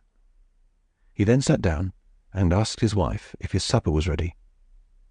She looked into the pot, and throwing the boy out with the ladle, as if he had been a black beetle that had tumbled in, and had the worst of it, answered that she thought it was. Whereupon he rose to help her, and taking the pot from the fire, poured the whole contents, bubbling and splashing, into a dish like a vat. Then they sat down to supper. The children in the broom could not see what they had, but it seemed to agree with them, for the giant talked like thunder, and the giantess answered like the sea, and they grew chattier and chattier. At length the giant said, "I don't feel quite comfortable about that heart of mine."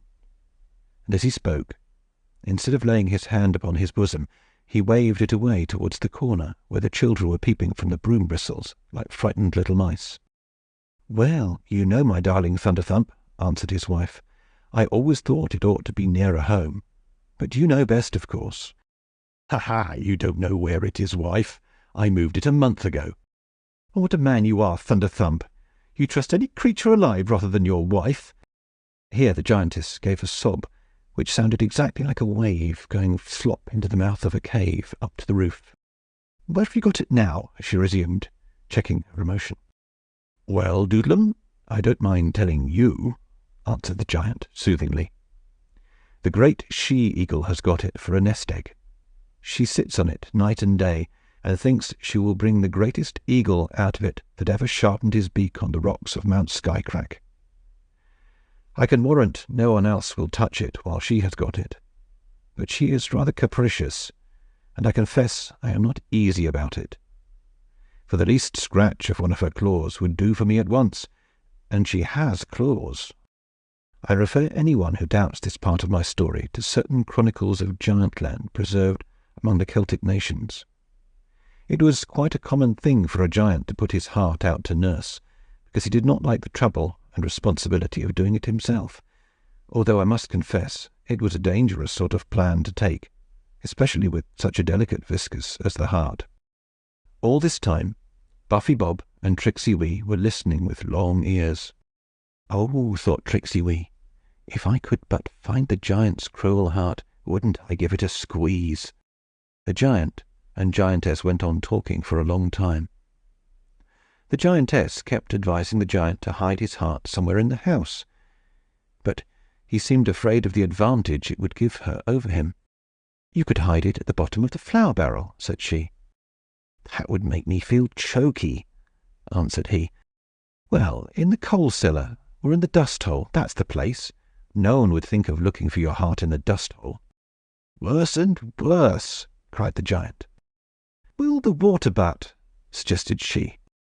"No, no, it would grow spongy there," said he. "Well, what will you do with it?"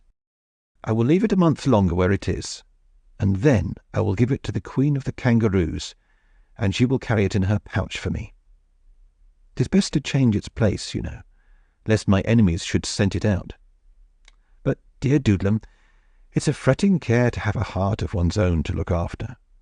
The responsibility is too much for me. If it were not for a bite of a radish now and then, I could never bear it." Here the giant looked lovingly towards the row of little boys by the fire, all of whom were nodding or asleep on the floor. "Why don't you trust it to me, dear Thunderthump?" said his wife. "I would take the best possible care of it." "I don't doubt it, my love, but the responsibility would be too much for you. You would no longer be my darling, light-hearted, airy, laughing Doodlem. It would transform you into a heavy, oppressed woman, weary of life, as I am." The giant closed his eyes, pretended to go to sleep. His wife got his stockings, and went on with her darning. Soon the giant's pretence became reality, and the giantess began to nod over her work. "Now, Buffy," whispered Tricksey Wee, "now's our time. I think it's moonlight, and we had better be off. There's a door with a hole for the cat just behind us." "All right," said Bob. "I'm ready." So they got out of the broom brake and crept to the door. But to their great disappointment, when they got through it, they found themselves in a sort of shed. It was full of tubs and things, and though it was built of wood only, they could not find a crack. "Let us try this hole," said Tricksey, for the giant and giantess were sleeping behind them, and they dared not go back. "All right," said Bob. He seldom said anything else than "all right." Now this hole was in a mound that came in through the wall of the shed, and went along the floor for some distance. They crawled into it, and found it very dark. But groping their way along, they soon came to a small crack, through which they saw grass, pale in the moonshine. As they crept on, they found the hole began to get wider and lead upwards. "What is that noise of rushing?" said Buffy Bob. "I can't tell," replied Tricksey, "for you see, I don't know what we're in." The fact was, they were creeping along a channel in the heart of a giant tree, and the noise they heard was the noise of the sap rushing along its wooden pipes. When they laid their ears to the wall, they heard it gurgling along with a pleasant noise. "It sounds kind and good," said Tricksey. "It is water running. Now it must be running from somewhere to somewhere. I think we had better go on, and we shall come somewhere." It was now rather difficult to go on, for they had to climb as if they were climbing a hill, and now the passage was wide. All nearly out, they saw light overhead at last, and creeping through a crack into the open air, they found themselves in the fork of a huge tree. A great, broad, uneven space lay around them, out of which spread boughs in every direction, the smallest of them as big as the biggest tree in the country of common people. Overhead were leaves enough to supply all the trees they had ever seen.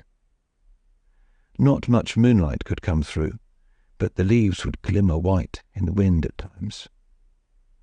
The tree was full of giant birds. Every now and then one would sweep through with a great noise, but except an occasional chirp sounding like a shrill pipe in a great organ, they made no noise. All at once an owl began to hoot. He thought he was singing. As soon as he began, other birds replied, making rare game of him. To their astonishment, the children found they could understand every word they sang. And what they sang was something like this: "I will sing a song, I'm the owl. Sing a song, you sing-song, ugly fowl.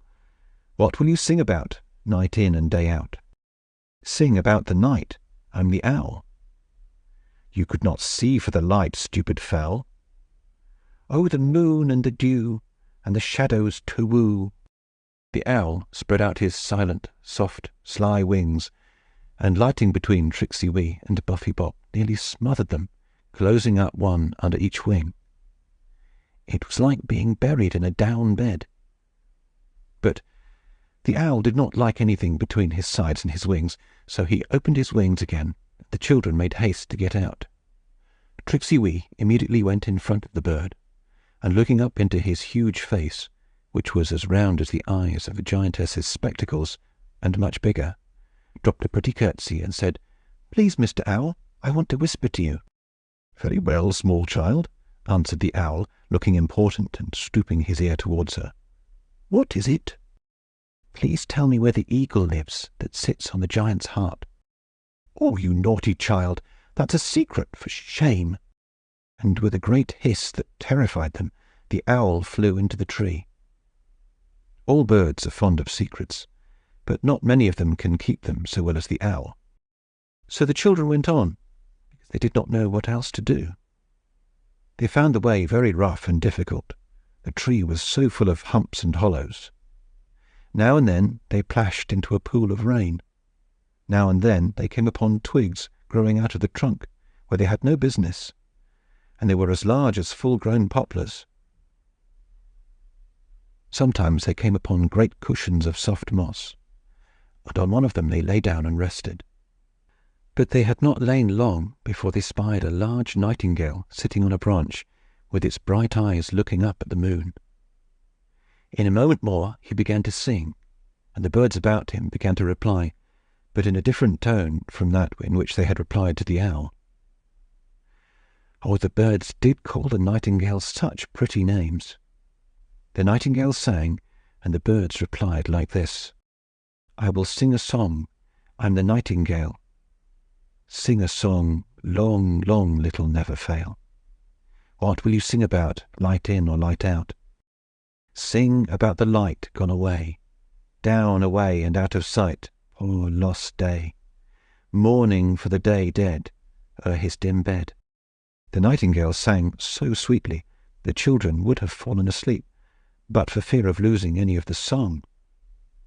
When the nightingale stopped, they got up and wandered on.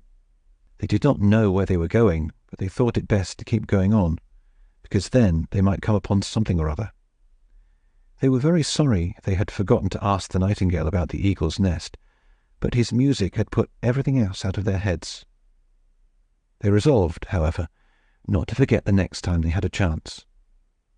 So they went on, till they were both tired, and Tricksey Wee said at last, trying to laugh, "I declare my legs feel just like a Dutch doll's." "And here's the place to go to bed in," said Buffy Bob. They stood at the edge of a last year's nest, and looked down with delight into the round, mossy cave. Then they crept gently in, and lying down in each other's arms, found it so deep and warm and comfortable and soft that they were soon fast asleep. Now, close beside them, in a hollow, was another nest, in which lay a lark and his wife. And the children were awakened very early in the morning by a dispute between Mr. and Mrs. Lark. "Let me up," said the lark. "It is not time," said the lark's wife. "It is," said the lark rather rudely. "The darkness is quite thin. I can almost see my own beak." "Nonsense," said the lark's wife. "You know you came home yesterday morning quite worn out. You had to fly so very high before you saw him. I am sure he would not mind if you took it a little easier. Do be quiet and go to sleep again." "That's not it at all," said the lark. "He doesn't want me. I want him. Let me up, I say." He began to sing, and Tricksey Wee and Buffy Bob, having now learned the way, answered him. "I will sing a song. I'm the lark. Sing, sing, throat strong, little kill the dark. What will you sing about now the night is out? I can only call, I can't think. Let me up, that's all. Let me drink. Thirsting all the long night for a drink of light." By this time the lark was standing on the edge of his nest, and looking at the children. "Poor little things, you can't fly," said the lark. "No, but we can look up," said Tricksey. "Ah, you don't know what it is to see the very first of the sun. But we know what it is to wait till he comes. He's no worse for your seeing him first, is he?" "Oh, no, certainly not," answered the lark with condescension, and then, bursting into his jubilate, he sprang aloft, clapping his wings like a clock running down. "Tell us where—" began Buffy Bob, but the lark was out of sight. His song was all that was left of him. That was everywhere, and he was nowhere. "Selfish bird," said Buffy. "It's all very well for larks to go hunting the sun, but they have no business to despise their neighbours for all that. Can I be of any use to you?" said a sweet bird voice out of the nest. This was the lark's wife, who stayed at home with the young larks while her husband went to church. "Oh, thank you, if you please," answered Tricksey Wee. And up popped a pretty brown head, and then up came a brown feathery body, and last of all came the slender legs on to the edge of the nest. There she turned, and looking down into the nest, from which came a litany of chirpings for breakfast, said, "Lie still, little ones." Then she turned to the children. "My husband is king of the larks," she said. Buffy Bob took off his cap, and Tricksey Wee curtsied very low. "Oh, it's not me," said the bird, looking very shy. "I'm only his wife. It's my husband." And she looked up after him into the sky, whence his song was still falling like a shower of musical hailstones. Perhaps she could see him. "He's a splendid bird," said Buffy Bob. "Only, you know, he will get up a little too early." "Oh, no, he doesn't. It's only his way, you know. But tell me what I can do for you." Tell us, please, Lady Lark, where the she-eagle lives that sits on Giant Thunderthump's heart." "Oh, that is a secret. Did you promise not to tell?" "No, but larks ought to be discreet. They see more than other birds. But you don't fly up high like your husband, do you?" "Not often, but it's no matter. I come to know things for all that." "Do tell me, and I will sing you a song," said Tricksey Wee. "Can you sing too? You've got no wings." "Yes, and I will sing you a song I learned the other day about a lark and his wife." "Please do," said the lark's wife. "Be quiet, children, and listen." Tricksey Wee was very glad she happened to know a song which would please the lark's wife at least, whatever the lark himself might have thought of it if he had heard it. So she sang. "Good morrow, my lord, in the sky alone," sang the lark as the sun ascended his throne. "Shine on me, lord. I only am come of all your servants to welcome you home. I have flown a whole hour right up, I swear, to catch the first shine of your golden hair." "Must I thank you, then," said the king, "Sir Lark, for flying so high and hating the dark? You ask a full cup for half a thirst. Half is love of me, and half love to be first. There's many a bird that makes no haste, but waits till I come. That's as much to my taste." And the king hid his head in a turban of cloud, and the lark stopped singing, quite vexed and cowed. But he flew up higher, and thought, "Anon the wrath of the king will be over and gone, and his crown, shining out of its cloudy fold, will change my brown feathers to a glory of gold." So he flew with the strength of a lark, he flew. But as he rose, the cloud rose too. Not a gleam of the golden hair came through the depth of the misty air, till, weary with flying, with sighing sore, the strong sun-seeker could do no more. His wings had had no chrism of gold, and his feathers felt withered and worn and old. So he quivered and sank and dropped like a stone. And there on his nest, where he left her alone, sat his little wife on her little eggs, keeping them warm with wings and legs. Did I say alone? Ah, no such thing. Full in her face was shining the king. "Welcome, Sir Lark. You look tired," said he. "Up is not always the best way to me. While you have been singing so high and away, I've been shining to your little wife all day." He had set his crown all about the nest, and out of the midst shone her little brown breast. And so glorious was she in russet gold, that for wonder and awe Sir Lark grew cold. He popped his head under her wing, and lay as still as a stone till the king was away. As soon as Tricksey Wee had finished her song, the lark's wife began a low, sweet, modest little song of her own. And after she had piped away for 2 or 3 minutes, she said, "You dear children, what can I do for you?" "Tell us where the she-eagle lives, please," said Tricksey Wee. "Well, I don't think there can be much harm in telling such wise, good children," said Lady Lark. "I'm sure you don't want to do any mischief." "Oh no, quite the contrary," said Buffy Bob. "Then I'll tell you. She lives on the very topmost peak of Mount Skycrack, and the only way to get up is to climb on the spiders' webs that cover it from top to bottom." "That's rather serious," said Tricksey Wee. "But you don't want to go up, you foolish little thing. You can't go. And what do you want to go up for?" "That is a secret," said Tricksey Wee.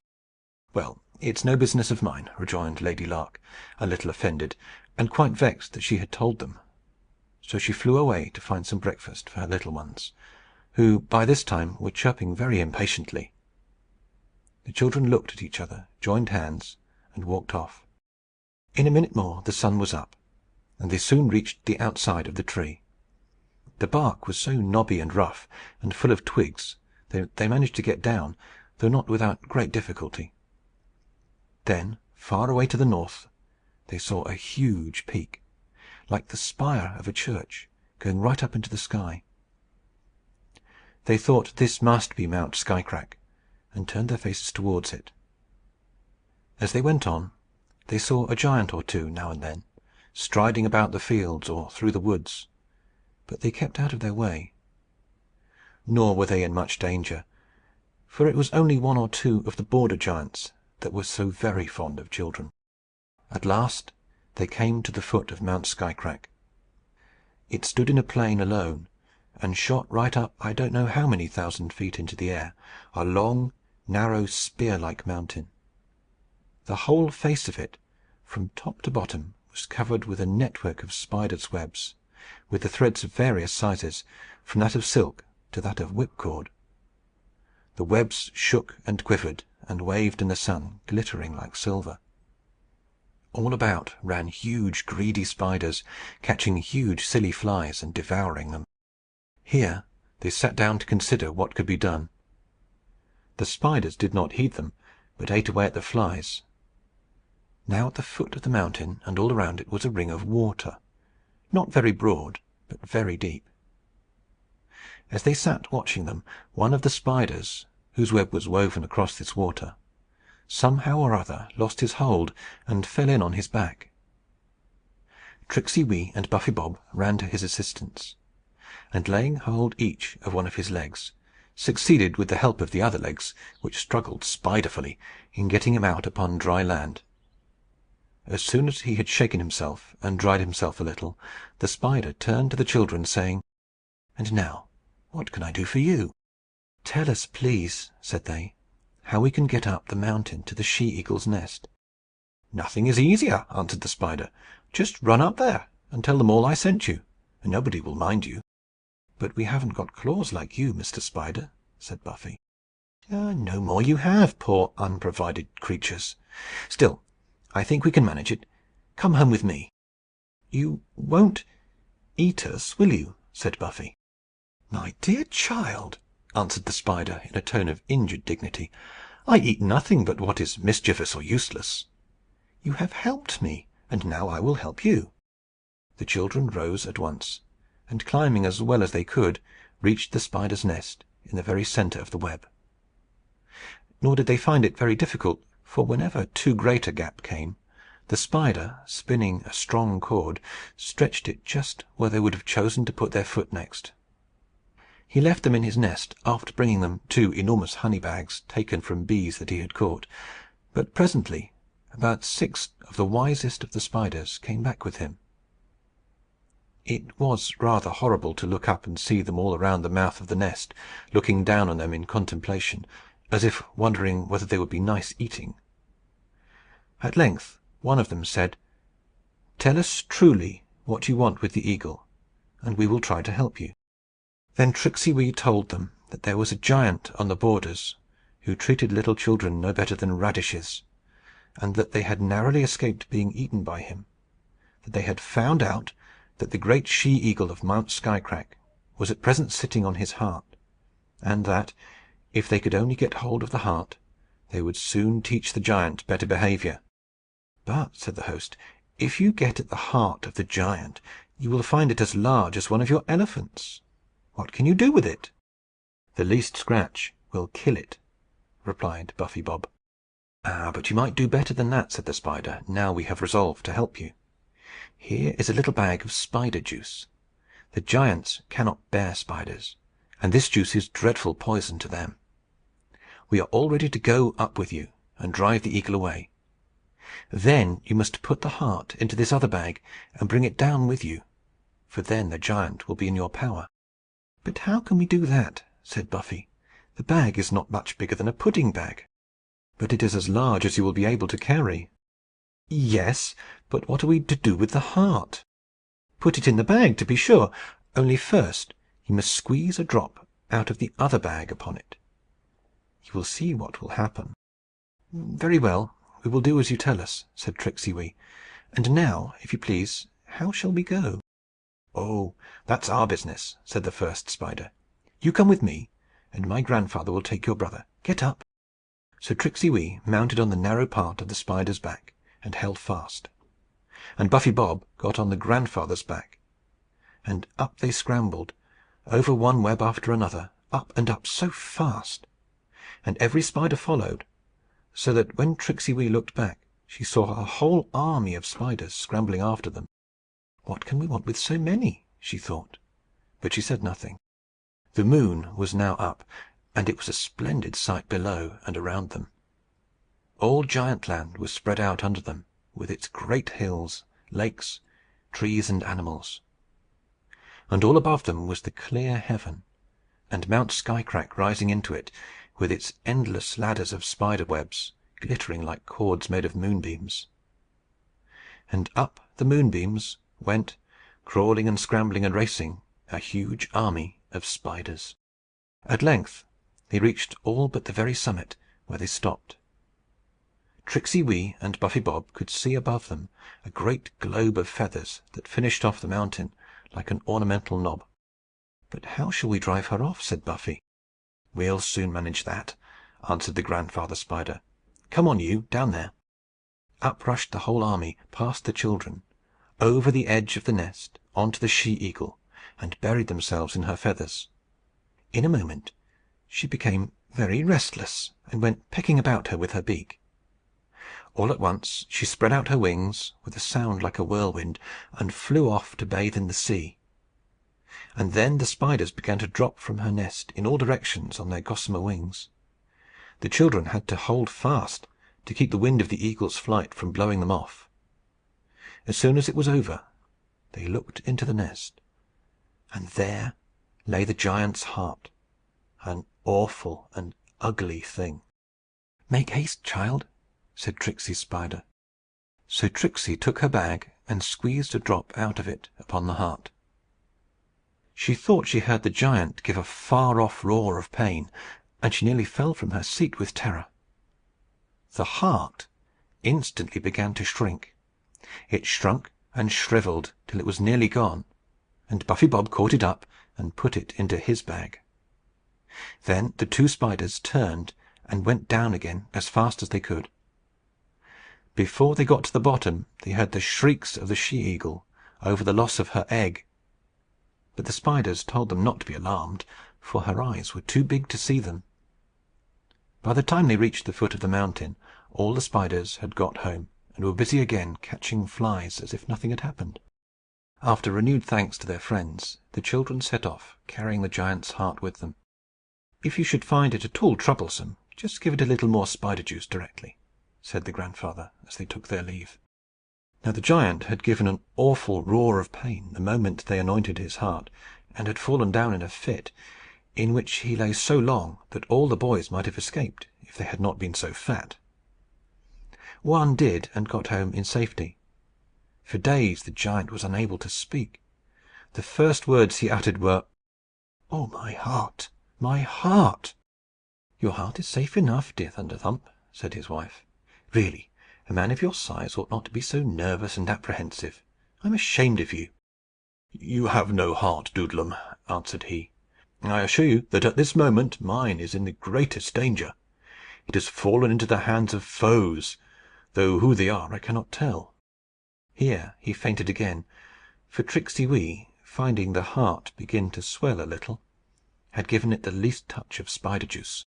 Again he recovered, and said, "Dear Doodlem, my heart is coming back to me. It is coming nearer and nearer." After lying silent for hours, he exclaimed, "It is in the house, I know!" And he jumped up and walked about, looking in every corner. As he rose, Tricksey Wee and Buffy Bob came out of the hole in the tree root, and through the cat-hole in the door, and walked boldly towards the giant. Both kept their eyes busy watching him. Led by the love of his own heart, the giant soon spied them, and staggered furiously towards them. "I will eat you, vermin!" he cried. "Here with my heart!" Tricksey gave the heart a sharp pinch. Down fell the giant on his knees, blubbering and crying, and begging for his heart. "You shall have it, if you behave yourself properly," said Tricksey. "How shall I behave myself properly?" asked he, whimpering. "Take all those boys and girls, and carry them home at once." "I'm not able. I'm too ill. I should fall down." "Take them up directly." "I can't, till you give me my heart." "Very well," said Tricksey, and she gave the heart another pinch. The giant jumped to his feet, and catching up all the children, thrust some into his waistcoat pockets, and some into his breast pocket, put 2 or 3 into his hat, and took a bundle of them under each arm, and he staggered to the door. All this time poor Doodlem was sitting in her arm-chair, crying and mending a white stocking. The giant led the way to the borders. He could not go so fast but that Buffy and Tricksey managed to keep up with him. When they reached the borders, they thought it would be safer to let the children find their own way home. So they told him to set them down. He obeyed. "Have you put them all down, Mr. Thunderthump?" asked Tricksey Wee. "Yes," said the giant. "That's a lie!"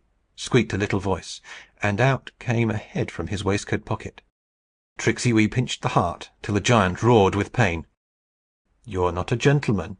You tell stories," she said. "He was the thinnest of the lot," said Thunderthump, crying. "Are you all there now, children?" asked Tricksey. "Yes, ma'am," returned they, after counting themselves very carefully, and with some difficulty, for they were all stupid children. "Now," said Tricksey Wee to the giant, "will you promise to carry off no more children, and never to eat a child again all your life?" "Yes, yes, I promise," answered Thunderthump, sobbing. "And you will never cross the borders of Giantland?" "Never." "And you shall never again wear white stockings on a Sunday all your life long? Do you promise?" The giant hesitated at this, and began to expostulate; but Tricksey Wee, believing it would be good for his morals, insisted, and the giant promised. Then she required of him that, when she gave him back his heart, he should give it to his wife to take care of for him for ever after. The poor giant fell on his knees and began to beg. But Tricksey Wee giving the heart a slight pinch, he bawled out, "Yes, yes, Doodlem shall have it, I swear. And she must not put it in the flour barrel or the dust hole." "Certainly not." "Make your own bargain with her. And you promise not to interfere with my brother and me, or to take any revenge for what we have done?" "Yes, yes, my dear children, I promise everything. Do pray make haste and give me back my poor heart." "Wait there, then, till I bring it to you." "Yes, yes, only make haste, for I feel very faint." Tricksey Wee began to undo the mouth of the bag, but Buffy Bob, who had got very knowing on his travels, took out his knife, with a pretence of cutting the string, but in reality to be prepared for any emergency.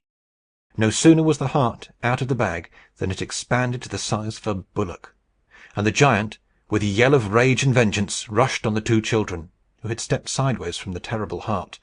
But Buffy Bob was too quick for Thunderthump. He sprang to the heart, and buried his knife in it up to the hilt. A fountain of blood spouted from it, and with a dreadful groan the giant fell dead at the feet of little Tricksey Wee, who could not help being sorry for him, after all. The Golden Key. There was a boy who used to sit in the twilight and listen to his great-aunt's stories. She told him that if he could reach the place where the end of the rainbow stands, he would find there a golden key. "And what is the key for?" the boy would ask. "What is it the key of? What will it open?" "That nobody knows," his aunt would reply. "He has to find that out." "I suppose, being gold," the boy once said thoughtfully, "that I could get a good deal of money for it if I sold it." "Better never find it than sell it," returned his aunt. And then the boy went to bed and dreamed about the golden key. Now, all that his great-aunt told the boy about the golden key would have been nonsense, had it not been that their little house stood on the borders of Fairyland. For it is perfectly well known that out of Fairyland nobody ever can find where the rainbow stands. The creature takes such good care of its golden key, always flitting from place to place, lest anyone should find it. But in Fairyland it is quite different. Things that look real in this country look very thin indeed in Fairyland, while some of the things that here cannot stand still for a moment will not move there. So it was not in the least absurd of the old lady to tell her nephew such things about the golden key. "Did you ever know anybody find it?" he asked one evening. "Yes. Your father, I believe, found it." "And what did he do with it? Can you tell me?" "He never told me." "What was it like?" "He never showed it to me." "Does a new key come there always?" "I don't know. There it is." "Perhaps it is the rainbow's egg." "Perhaps it is. You will be a happy boy if you find the nest." "Perhaps it comes tumbling down the rainbow from the sky." "Perhaps it does." One evening in summer, He went into his own room and stood at the lattice window, and gazed into the forest which fringed the outskirts of Fairyland. It came close up to his great-aunt's garden, and, indeed, sent some straggling trees into it. The forest lay to the east, and the sun, which was setting behind the cottage, looked straight into the dark wood with its level red eye. The trees were all old, and had few branches below, so that the sun could see a great way into the forest, and the boy, being keen-sighted, could see almost as far as the sun. The trunks stood like rows of red columns in the shine of the red sun, and he could see down aisle after aisle in the vanishing distance. And as he gazed into the forest, he began to feel as if the trees were all waiting for him, and had something they could not go on with until he came to them. But he was hungry, and wanted his supper, so he lingered. Suddenly, far among the trees, as far as the sun could shine, he saw a glorious thing. It was the end of the rainbow, large and brilliant. He could count all the 7 colours, and could see shade after shade beyond the violet, while before the red stood a colour more gorgeous and mysterious still. It was a colour he had never seen before. Only the spring of the rainbow arch was visible. He could see nothing of it above the trees. "The golden key," he said to himself, and darted out of the house and into the wood. He had not gone far before the sun set, but the rainbow only glowed the brighter, for the rainbow of Fairyland is not dependent upon the sun as ours is. The trees welcomed him. The bushes made way for him. The rainbow grew larger and brighter, and at length he found himself within 2 trees of it. It was a grand sight, burning away there in silence, with its gorgeous, its lovely, its delicate colours, each distinct, all combining. He could now see a great deal more of it. It rose high into the blue heavens, but bent so little that he could not tell how high the crown of the arch must reach. It was still only a small portion of a huge bow. He stood gazing at it till he forgot himself with delight, even forgot the key which he had come to seek. And as he stood, it grew more wonderful still, for in each of the colours, which was as large as the column of a church, he could faintly see beautiful forms slowly ascending as if by the steps of a winding stair. The forms appeared irregularly, now one, now many, now several, now none. Men and women and children, all different, all beautiful. He drew nearer to the rainbow. It vanished. He started back a step in dismay. It was there again, as beautiful as ever. So he contented himself with standing as near it as he might, and watching the forms that ascend the glorious colours towards the unknown height of the arch, which did not end abruptly, but faded away in the blue air so gradually that he could not say where it ceased. When the thought of the golden key returned, the boy very wisely proceeded to mark out in his mind the space covered by the foundation of the rainbow, in order that he might know where to search should the rainbow disappear. It was based chiefly upon a bed of moss. Meantime it had grown quite dark in the wood. The rainbow alone was visible by its own light, but the moment the moon rose, the rainbow vanished. Nor could any change of place restore the vision to the boy's eyes, so he threw himself down upon the mossy bed, to wait till the sunlight would give him a chance of finding the key. There he fell fast asleep. When he woke in the morning, the sun was looking straight into his eyes. He turned away from it, and the same moment saw a brilliant little thing lying on the moss within a foot of his face. It was the golden key. The pipe of it was of plain gold, as bright as gold could be. The handle was curiously wrought and set with sapphires. In a terror of delight, he put out his hand and took it, and had it. He lay for a while, turning it over and over, and feeding his eyes upon its beauty. Then he jumped to his feet, remembering that the pretty thing was of no use to him yet. Where was the lock to which the key belonged? It must be somewhere, for how could anybody be so silly as make a key for which there was no lock? Where should he go to look for it? He gazed about him, up into the air, down to the earth, but saw no keyhole in the clouds, in the grass, or in the trees. Just as he began to grow disconsolate, however, he saw something glimmering in the wood. It was a mere glimmer that he saw, but he took it for a glimmer of rainbow, and went towards it. And now I will go back to the borders of the forest. Not far from the house where the boy had lived, there was another house, the owner of which was a merchant, who was much away from the home.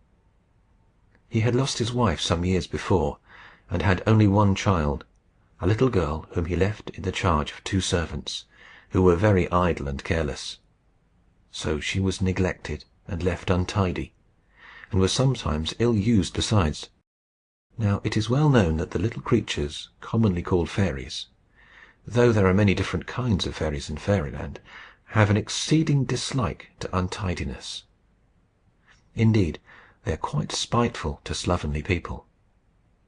Being used to all the lovely ways of the trees and flowers, and to the neatness of the birds and all woodland creatures, it makes them feel miserable, even in their deep woods and on the grassy carpets, to think that within the same moonlight lies a dirty, uncomfortable, slovenly house. And this makes them angry with the people that live in it, and they would gladly drive them out of the world if they could. They want the whole earth nice and clean. So they pinch the maids black and blue, and play them all manner of uncomfortable tricks. But this house was quite a shame, and the fairies in the forest could not endure it. They tried everything on the maids without effect, and at last resolved upon making a clean riddance, beginning with the child. They ought to have known that it was not her fault, but they have little principle and much mischief in them, and they thought that if they got rid of her, the maids would be sure to be turned away.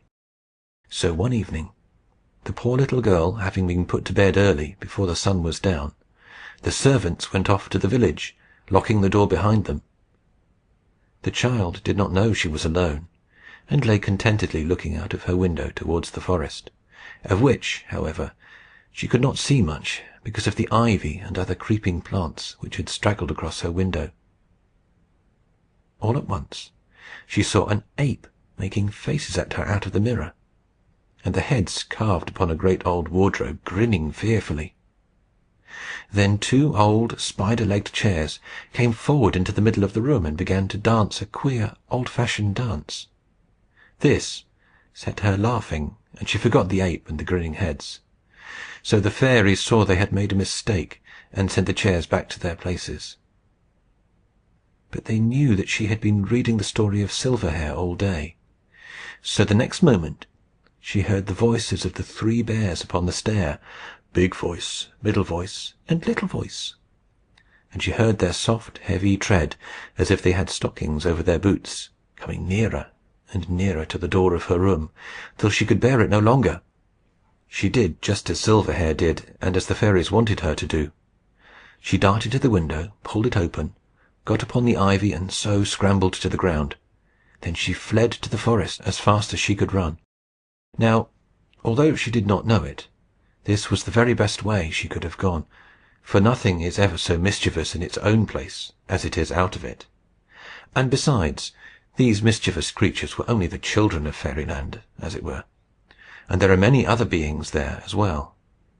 And if a wanderer gets in among them, the good ones will always help him more than the evil ones will be able to hurt him.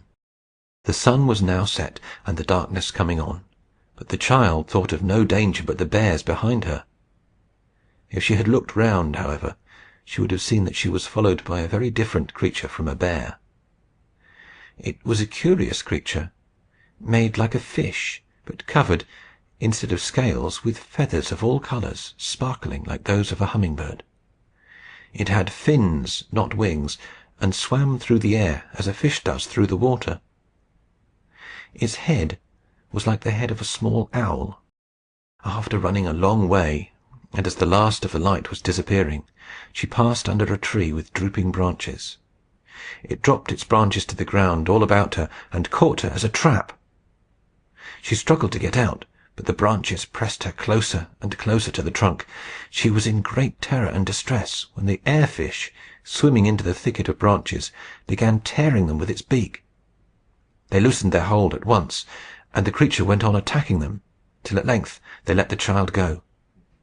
Then the air fish came from behind her and swam out in front, glittering and sparkling, all lovely colours, and she followed. It led her gently along, till all at once it swam in at a cottage door. The child followed still. There was a bright fire in the middle of the floor, upon which stood a pot without a lid, full of water that boiled and bubbled furiously. The air fish swam straight to the pot and into the boiling water, where it lay quiet. A beautiful woman rose from the opposite side of the fire, and came to meet the girl. She took her up in her arms and said, "Ah, you are come at last. I have been looking for you a long time." She sat down with her on her lap, and there the girl sat staring at her. She had never seen anything so beautiful. She was tall and strong, with white arms and neck, and a delicate flush on her face. The child could not tell what was the colour of her hair, but could not help thinking it had a tinge of dark green. She had not one ornament upon her, but she looked as if she had just put off quantities of diamonds and emeralds. Yet here she was in the simplest, poorest little cottage, where she was evidently at home. She was dressed in shining green. The girl looked at the lady, and the lady looked at the girl. "What is your name?" asked the lady. "The servants always call me Tangle." "Ah, that was because your hair was so untidy. But that was their fault, the naughty women. Still, it is a pretty name, and I will call you Tangle too. You must not mind my asking you questions, for you may ask me the same questions, every one of them, and any others that you like. How old are you?" "10," answered Tangle. "You don't look like it," said the lady. "How old are you, please?" returned Tangle. "Thousands of years old," answered the lady. "You don't look like it," said Tangle. "Don't I?" "I think I do. Don't you see how beautiful I am?" And her great blue eyes looked down on the little Tangle, as if all the stars in the sky were melted in them to make their brightness. "Ah, but," said Tangle, "when people live long, they grow old. At least, I always thought so." "I have no time to grow old," said the lady. "I am too busy for that. It is very idle to grow old. But I cannot have my little girl so untidy. Do you know I can't find a clean spot on your face to kiss?" "Perhaps," suggested Tangle, feeling ashamed, but not too much so to say a word for herself, "perhaps it is because the tree made me cry so." "My poor darling," said the lady, looking now as if the moon were melted in her eyes, and kissing her little face, dirty as it was. "The naughty tree must suffer for making a girl cry." "And what is your name, please?" asked Tangle. "Grandmother," answered the lady. "Is it really?" "Yes, indeed. I never tell stories, even in fun." "How good of you!" "I couldn't if I tried. It would come true if I said it, and then I should be punished enough." And she smiled like the sun through a summer shower. "But now," she went on, "I must get you washed and dressed, and then we shall have some supper." "Oh, I had supper long ago," said Tangle. "Yes, indeed you had," answered the lady. 3 years ago." "You don't know that it is 3 years since you ran away from the bears. You are 13 and more now." Tangle could only stare. She felt quite sure it was true. "You will not be afraid of anything I do with you, will you?" said the lady. "I will try very hard not to be, but I can't be certain, you know," replied Tangle. "I like your saying so, and I shall be quite satisfied," answered the lady. She took off the girl's nightgown, rose with her in her arms, and going to the wall of the cottage, opened a door. Then Tangle saw a deep tank, the sides of which were filled with green plants, which had flowers of all colours. There was a roof over it, like the roof of a cottage. It was filled with beautiful clear water, in which swam a multitude of such fishes as the one that had led her to the cottage. It was the light their colours gave that showed the place in which they were. The lady spoke some words Tangle could not understand, and threw her into the tank. The fishes came crowding about her. 2 or 3 of them got under her head and kept it up. The rest of them rubbed themselves all over her, and with their wet feathers washed her quite clean. Then the lady, who had been looking on all the time, spoke again, whereupon some 30 or 40 of the fishes rose out of the water underneath Tangle, and so bore her up to the arms the lady held out to take her. She carried her back to the fire, and having dried her well, opened a chest, and taking out the finest linen garments, smelling of grass and lavender, put them upon her, and over all a green dress, just like her own, shining like hers, and soft like hers, and going into just such lovely folds from the waist, where it was tied with a brown cord, to her bare feet. "Won't you give me a pair of shoes too, grandmother?" said Tangle. "No, my dear, no shoes. Look here, I wear no shoes." So saying, she lifted her dress a little, and there were the loveliest white feet, but no shoes. Then Tangle was content to go without shoes too, and the lady sat down with her again, and combed her hair, and brushed it, and then left it to dry while she got the supper. First she got bread out of one hole in the wall, then milk out of another, then several kinds of fruit out of a third, and then she went to the pot on the fire, and took out the fish, now nicely cooked, and, as soon as she had pulled off its feathered skin, ready to be eaten. "But," exclaimed Tangle, as she stared at the fish, and could say no more. "I know what you mean," returned the lady. "You do not like to eat the messenger that brought you home. But it is the kindest return you can make. The creature was afraid to go until it saw me put the pot on, and heard me promise it should be boiled the moment it returned with you. Then it darted out of the door at once. You saw it go into the pot of itself the moment it entered, did you not?" "I did," answered Tangle, "and I thought it very strange. But then I saw you, and forgot all about the fish." "In Fairyland," resumed the lady, as they sat down to the table, "the ambition of the animals is to be eaten by the people, for that is their highest end in that condition. But they are not therefore destroyed. Out of the pot comes something more than the dead fish, you will see." Tangle now remarked that the lid was on the pot, but the lady took no further notice of it till they had eaten the fish, which Tangle found nicer than any fish he had ever tasted before. It was as white as snow, and as delicate as cream. And the moment she had swallowed a mouthful of it, a change she could not describe began to take place in her. She heard a murmuring all about her, which became more and more articulate, and at length, as she went on eating, grew intelligible.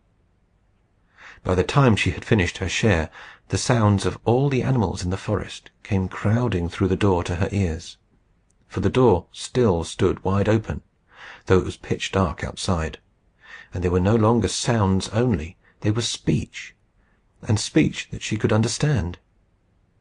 She could tell what the insects in the cottage were saying to each other too. She even had a suspicion that the trees and flowers all about the cottage were holding midnight communications with each other. But what they said she could not hear.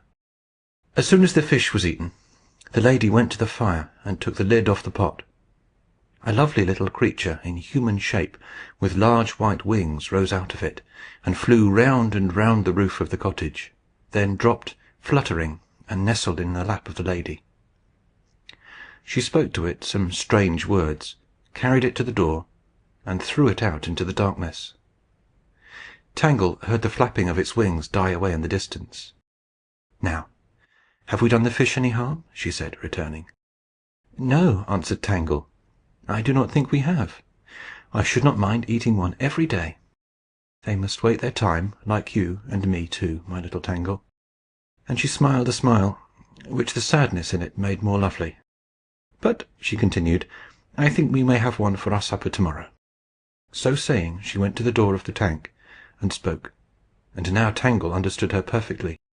"I want one of you," she said, "the wisest." Thereupon the fishes got together in the middle of the tank, with their heads forming a circle above the water, and their tails a larger circle beneath it. They were holding a council, in which their relative wisdom should be determined.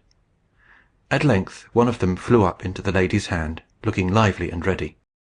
"You know where the rainbow stands?" she asked. "Yes, mother, quite well," answered the fish.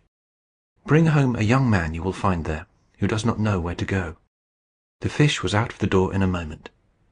Then the lady told Tangle it was time to go to bed, and opening another door in the side of the cottage, showed her a little arbour, cool and green, with a bed of purple heath growing in it, upon which she threw a large wrapper made of the feathered skins of the wise fishes, shining gorgeous in the firelight. Tangle was soon lost in the strangest, loveliest dreams, and the beautiful lady was in every one of her dreams. In the morning she woke to the rustling of leaves over her head, and the sound of running water. But to her surprise she could find no door, nothing but the moss-grown wall of the cottage. So she crept through an opening in the arbour, and stood in the forest. Then she bathed in a stream that ran merrily through the trees, and felt happier. For having once been in her grandmother's pond, she must be clean and tidy ever after, and having put on her green dress, felt like a lady. She spent that day in the wood, listening to the birds and beasts and creeping things. She understood all that they said, though she could not repeat a word of it, and every kind had a different language, while there was a common, though more limited, understanding between all the inhabitants of the forest. She saw nothing of the beautiful lady, but she felt that she was near her all the time, and she took care not to go out of sight of the cottage. It was round, like a snow hut or a wigwam, and she could see neither door nor window in it. The fact was, it had no windows, and though it was full of doors, they all opened from the inside, and could not even be seen from the outside. She was standing at the foot of a tree in the twilight, listening to a quarrel between a mole and a squirrel, in which the mole told the squirrel that the tail was the best of him, and the squirrel called the mole Spadefists, when, the darkness having deepened round her, she became aware of something shining in her face, and looking round saw that the door of the cottage was open, and the red light of the fire flowing from it like a river through the darkness. She left Mole and Squirrel to settle matters as they might, and darted off to the cottage. Entering, she found the pot boiling on the fire, and the grand, lovely lady sitting on the other side of it. "I've been watching you all day," said the lady. "You shall have something to eat by and by, but we must wait until our supper comes home." She took Tangle on her knee, and began to sing to her, such songs as made her wish she could listen to them for ever. But at length in rushed the shining fish, and snuggled down in the pot. It was followed by a youth who had outgrown his worn garments. His face was ruddy with health, and in his hand he carried a little jewel which sparkled in the firelight. The first words the lady said were, "What is that in your hand, Mossy?" Now, Mossy was the name his companions had given him, because he had a favourite stone covered with moss, on which he used to sit whole days reading. And they said the moss had begun to grow upon him too. Mossy held out his hand. The moment the lady saw that it was the golden key, she rose from her chair, kissed Mossy on the forehead, made him sit down on her seat, and stood before him like a servant. Mossy could not bear this, and rose at once, but the lady begged him, with tears in her beautiful eyes, to sit and let her wait upon him. "But you are a great, splendid, beautiful lady," said Mossy. "Yes, I am, but I work all day long. That is my pleasure, and you will have to leave me so soon." "How do you know that, if you please, madam?" asked Mossy. "Because you've got the golden key." "But I don't know what it is for. I can't find the keyhole. Will you tell me what to do?" "You must look for the keyhole. That is your work. I cannot help you. I can only tell you that if you look for it, you will find it." "What kind of box will it open? What is there inside?" "I do not know. I dream about it, but I know nothing." "Must I go at once?" "You may stop here to-night and have some of my supper, but you must go in the morning. All I can do for you is to give you clothes. Here is a girl called Tangle, whom you must take with you." "That will be nice," said Mossy. "No, no," said Tangle. "I do not want to leave you. Please, grandmother." "You must go with him, Tangle. I am sorry to lose you, but it will be the best thing for you. Even the fishes, you see, have to go into the pot and then out into the dark. If you fall in with the Old Man of the Sea, mind you ask him whether he has not got some more fishes ready for me. My tank is getting thin."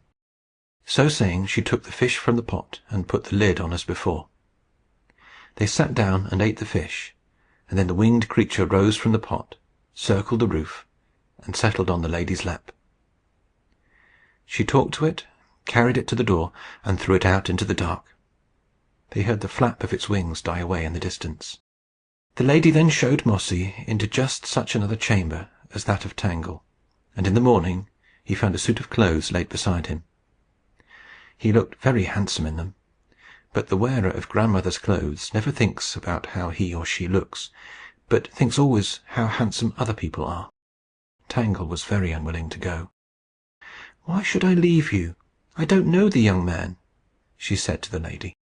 "I am never allowed to keep my children long. You need not go with him except you please, but you must go some day, and I should like you to go with him, for he has the golden key. No girl need be afraid to go with a youth that has the golden key. You will take care of her, Mossy, will you not?" "That I will," said Mossy. And Tangle cast a glance at him, as though she would like to go with him. "And," said the lady, "if you should lose each other as you go through I never can remember the name of that country. Do not be afraid, but go on and on." She kissed Tangle on the mouth and Mossy on the forehead, led them to the door, and waved her hand eastward. Mossy and Tangle took each other's hand and walked away into the depth of the forest. In his right hand Mossy held the golden key. They wandered thus a long way, with endless amusement from the talk of the animals. They soon learned enough of their language to ask them necessary questions. The squirrels were always friendly, and gave them nuts out of their own hoards, but the bees were selfish and rude, justifying themselves on the ground that Tangle and Mossy were not subjects of their queen, and charity must begin at home, though indeed they had not one drone in their poorhouse at the time. Even the blinking moles would fetch them an earth nut or a truffle now and then, talking as if their mouths, as well as their eyes and ears, were full of cotton wool, or their own velvety fur. By the time they got out of the forest, they were very fond of each other, and Tangle was not in the least sorry that her grandmother had sent her away with Mossy. At length the trees grew smaller and stood further apart, and the ground began to rise, and it got more and more steep, till the trees were all left behind, and the two were climbing a narrow path with rocks on each side. Suddenly they came upon a rude doorway, by which they entered a narrow gully cut in the rock. It grew darker and darker, till it was pitch dark, and they had to feel their way. At length the light began to return, and at last they came out upon a narrow path on the face of a lofty precipice. This path went winding down the rock to a wide plain, circular in shape, and surrounded on all sides by mountains. Those opposite to them were a great way off, and towered to an awful height, shooting up sharp blue ice-enamelled pinnacles. An utter silence reigned where they stood. Not even the sound of water reached them. Looking down, they could not tell whether the valley below was a grassy plain or a great still lake. They had never seen any space look like it. The way to it was difficult and dangerous, but down the narrow path they went, and reached the bottom in safety.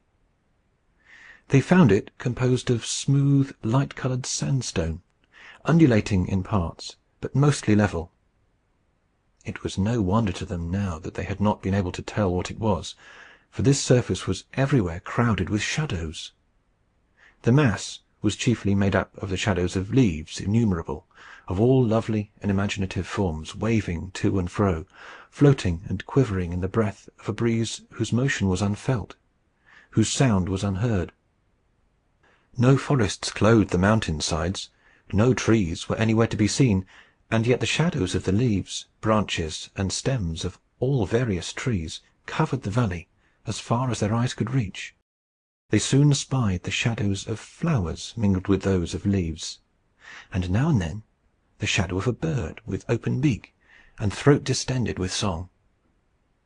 At times would appear the forms of strange, graceful creatures, running up and down the shadow boles and along the branches, to disappear in the wind-tossed foliage. As they walked, they waded knee-deep in the lovely lake, for the shadows were not merely lying on the surface of the ground, but heaped up above it like substantial forms of darkness, as if they had been cast upon 1,000 different planes of the air. Tangle and Mossy often lifted their heads and gazed upwards to descry whence the shadows came, but they could see nothing more than a bright mist spread above them, higher than the tops of the mountains, which stood clear against it. No forests, no leaves, no birds were visible. After a while they reached more open spaces, where the shadows were thinner, and came even to portions over which shadows only flitted, leaving them clear for such as might follow. Now a wonderful form, half bird-like, half human, would float across on outspread sailing pinions. Anon, an exquisite shadow group of gambolling children would be followed by the loveliest female form, and that again by the grand stride of a titanic shape, each disappearing in the surrounding press of shadowy foliage. Sometimes a profile of unspeakable beauty or grandeur would appear for a moment and vanish. Sometimes they seemed lovers that passed linked arm in arm, sometimes father and son, sometimes brothers in loving contest, sometimes sisters entwined in gracefullest community of complex form. Sometimes wild horses would tear across, free or bestrode by noble shadows of ruling men. But some of the things which pleased them most they never knew how to describe. About the middle of the plain they sat down to rest in the heart of a heap of shadows. After sitting for a while, each, looking up, saw the other in tears. They were each longing after the country whence the shadows fell.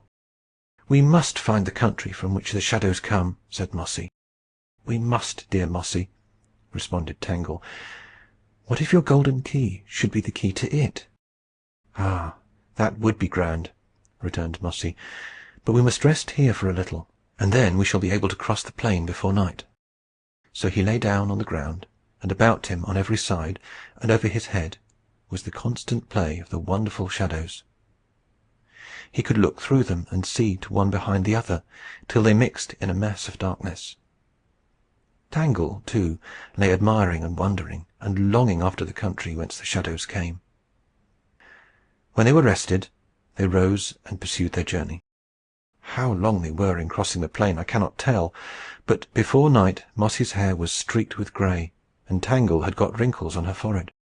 As evening grew on, the shadows fell deeper and rose higher. At length they reached a place where they rose above their heads, and made all dark around them. Then they took hold of each other's hand, and walked on in silence, and in some dismay. They felt the gathering darkness, and something strangely solemn besides, and the beauty of the shadows ceased to delight them. All at once Tangle found that she had not a hold of Mossy's hand, though when she lost it she could not tell. "Mossy! Mossy!" she cried aloud in terror. But no Mossy replied. A moment after, the shadows sank to her feet, and down under her feet, and the mountain rose before her. She turned towards the gloomy region she had left, and called once more upon Mossy. There the gloom lay tossing and heaving, a dark, stormy, foamless sea of shadows, but no Mossy rose out of it, or came climbing up the hill on which she stood. She threw herself down and wept in despair.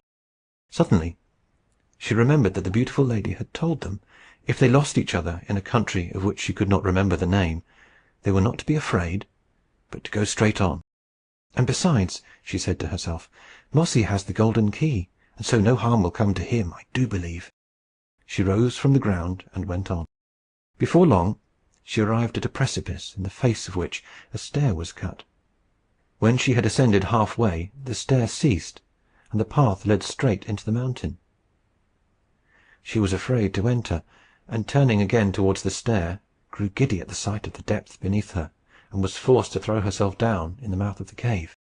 When she opened her eyes, she saw a beautiful little figure with wings standing beside her, waiting. "I know you," said Tangle. "You are my fish." "Yes, but I am a fish no longer. I am an airanth now." "What is that?" asked Tangle. "What you see I am," answered the shape. "And I am come to lead you through the mountain." "Oh, thank you, dear fish, airanth, I mean," returned Tangle, rising. Thereupon the airanth took to his wings, and flew on through the long narrow passage. reminding Tangle very much of the way he had swum on before her when he was a fish. And the moment his white wings moved, they began to throw off a continuous shower of sparks of all colours, which lighted up the passage before them. All at once he vanished, and Tangle heard a low, sweet sound, quite different from the rush and crackle of his wings. Before her was an open arch, and through it came a light mixed with the sound of sea waves. She hurried out, and fell, tired and happy, upon the yellow sand of the shore. There she lay, half asleep with weariness and rest, listening to the low plash and retreat of the tiny waves, which seemed ever enticing the land to leave off being land and become sea. And as she lay, her eyes were fixed upon the foot of a great rainbow standing far away against the sky on the other side of the sea. At length she fell fast asleep. When she awoke, she saw an old man with long white hair down to his shoulders, leaning upon a stick covered with green buds, and so bending over her. "What do you want here, beautiful woman?" he said. "Am I beautiful? I am so glad," said Tangle, rising. "My grandmother is beautiful."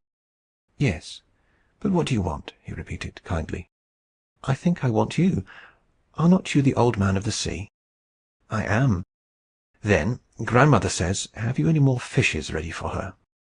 "We will go and see, my dear," answered the old man, speaking yet more kindly than before. "And I can do something for you, can I not?" "Yes. Show me the way to the country from which the shadows fall," said Tangle. For there she hoped to find Mossy again. "Ah, indeed, that would be worth doing," said the old man. "But I cannot, for I do not know the way myself. But I will send you to the Old Man of the Earth. Perhaps he can tell you. He is much older than I am." Leaning on his staff, he conducted her along the shore to a steep rock that looked like a petrified ship turned upside down.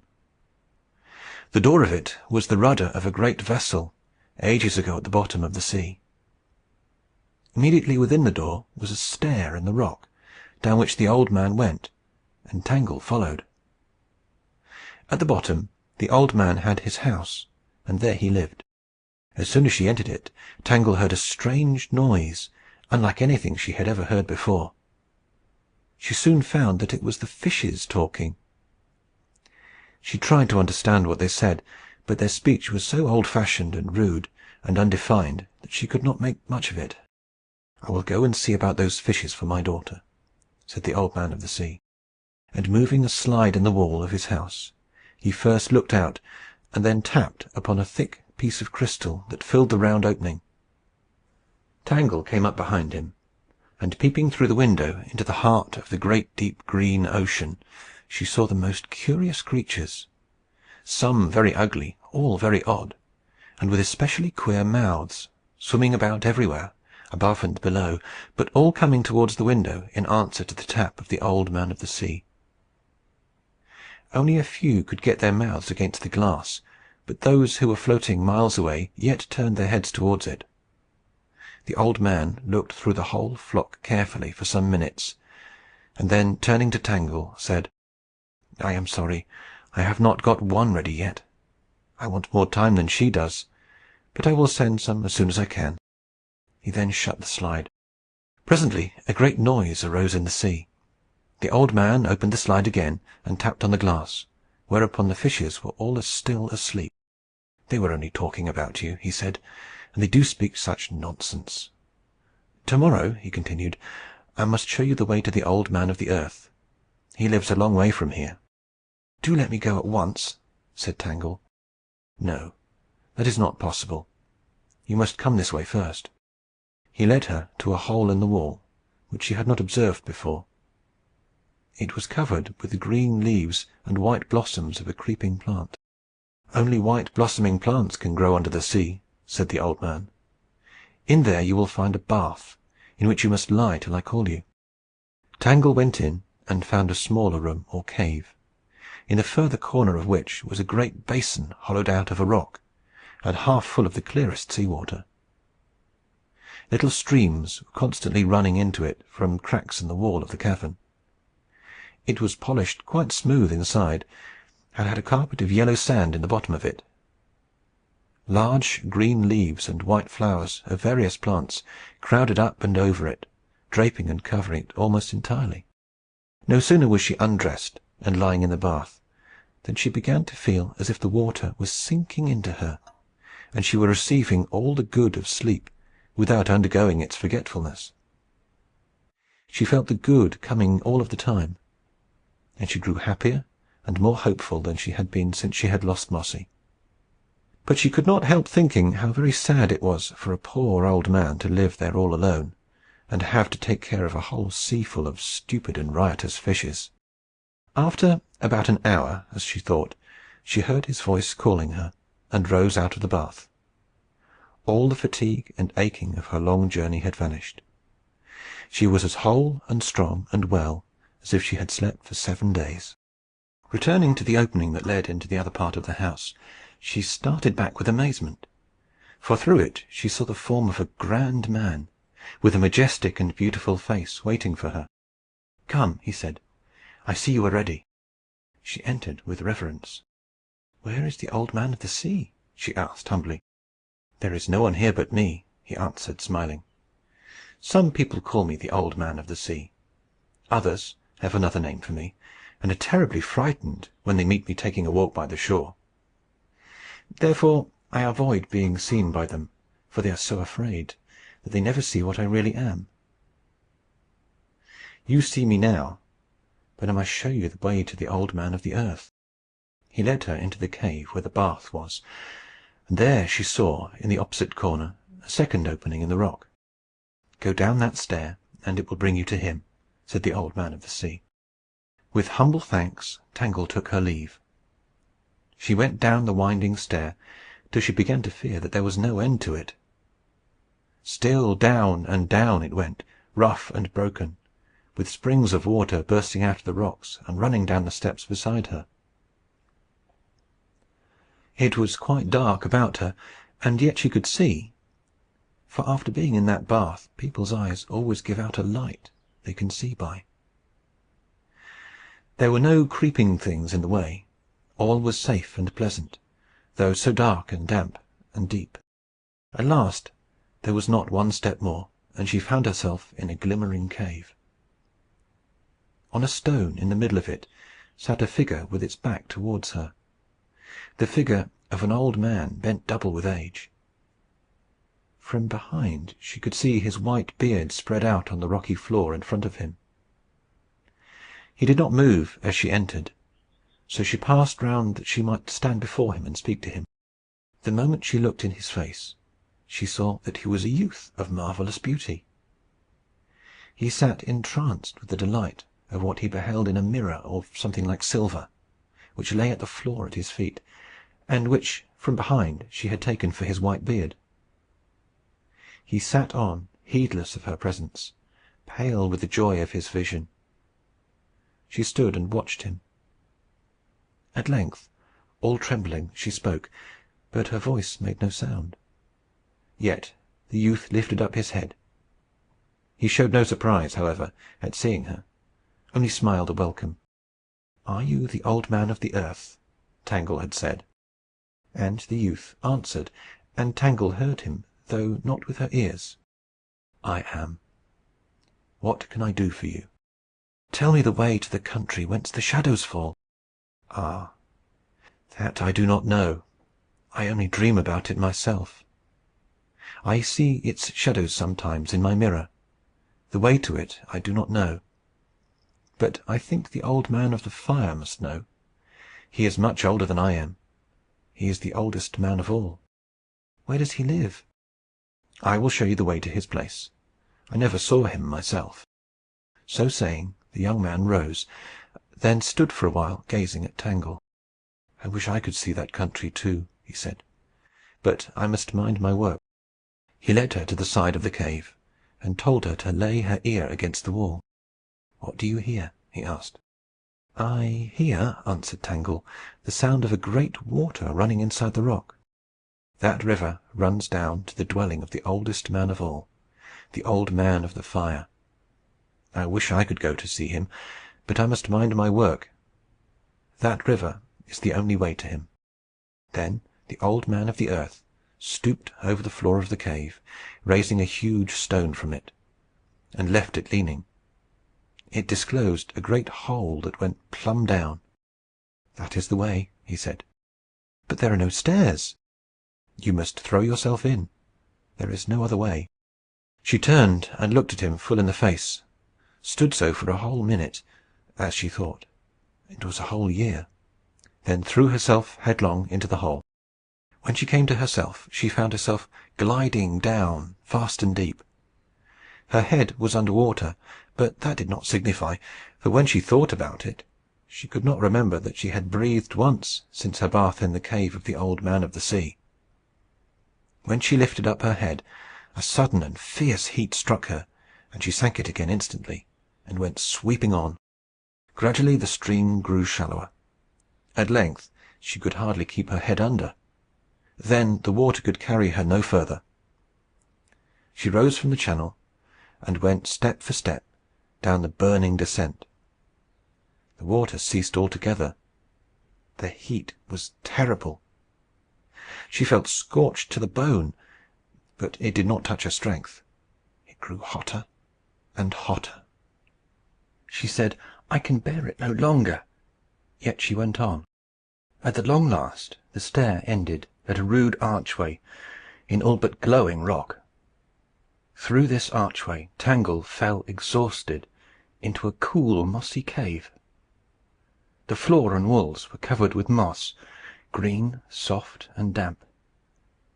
A little stream spouted from a rent in the rock, and fell into a basin of moss. She plunged her face into it and drank. Then she lifted her head and looked around. Then she rose and looked again. She saw no one in the cave.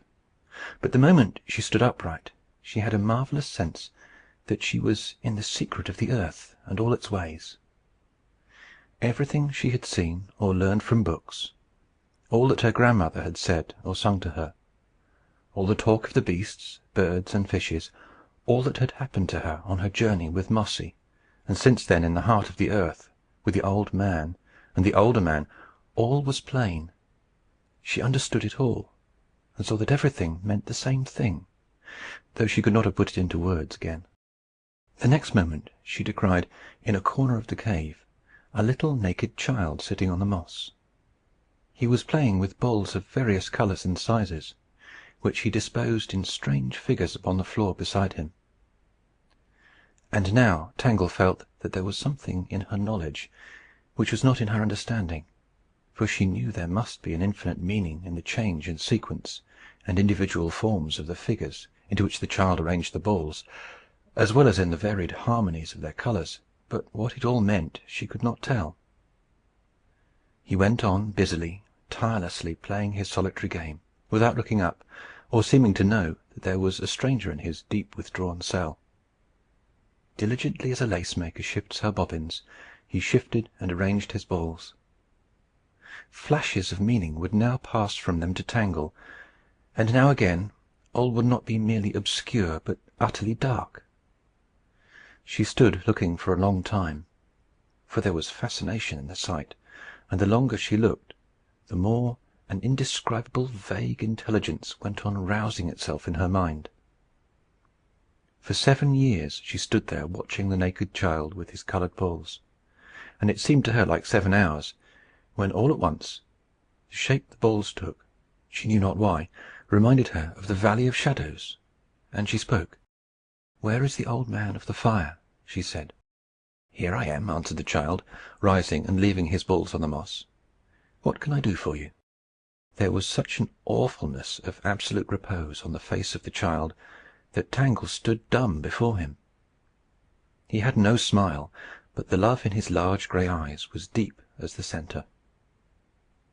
And with the repose there lay on his face a shimmer as of moonlight, which seemed as if any moment it might break into such a ravishing smile as would cause the beholder to weep himself unto death. But the smile never came, and the moonlight lay there unbroken, for the heart of the child was too deep for any smile to reach from it to his face. "Are you the oldest man of all?" Tangle at length although filled with awe, ventured to ask, "Yes, I am. I am very, very old. I am able to help you, I know. I can help everybody." And the child drew near and looked up in her face, so that she burst into tears. "Can you tell me the way to the country the shadows fall from?" she sobbed. "Yes, I know the way quite well. I go there myself sometimes. But you could not go my way. You are not old enough. I will show you how you can go." "Do not send me out into the great heat again," prayed Tangle. "I will not," answered the child. And he reached up and put his little cool hand on her heart. "Now," he said, "you can go. The fire will not burn you. Come." He led her from the cave, and, following him through another archway, she found herself in a vast desert of sand and rock.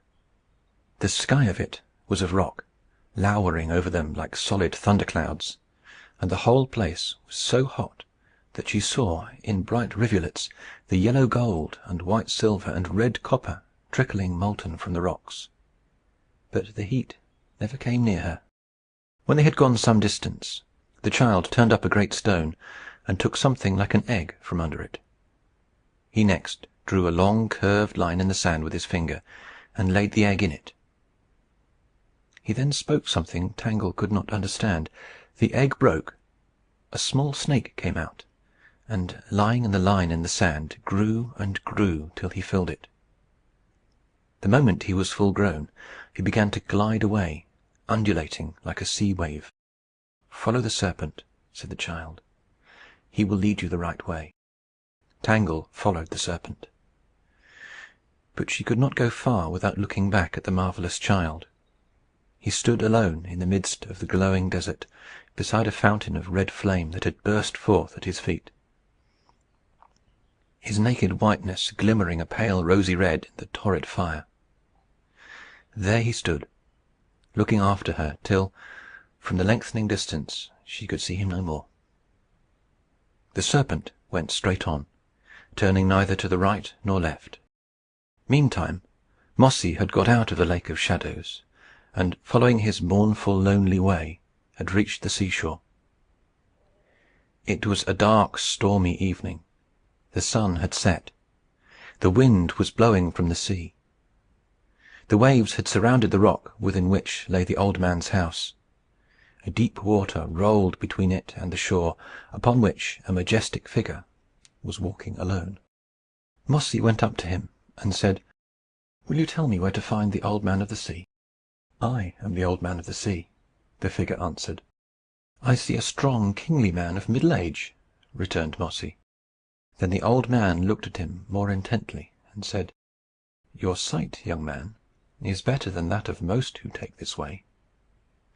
The night is stormy. Come to my house, and tell me what I can do for you." Mossy followed him. The waves flew from before the footsteps of the Old Man of the Sea, and Mossy followed upon dry sand. When they had reached the cave, they sat down and gazed at each other. Now Mossy was an old man by this time. He looked much older than the Old Man of the Sea, and his feet were very weary. After looking at him for a moment, the old man took him by the hand and led him into his inner cave. There he helped him to undress, and laid him in the bath. And he saw that one of his hands Mossy did not open. "What have you in that hand?" he asked. Mossy opened his hand, and there lay the golden key.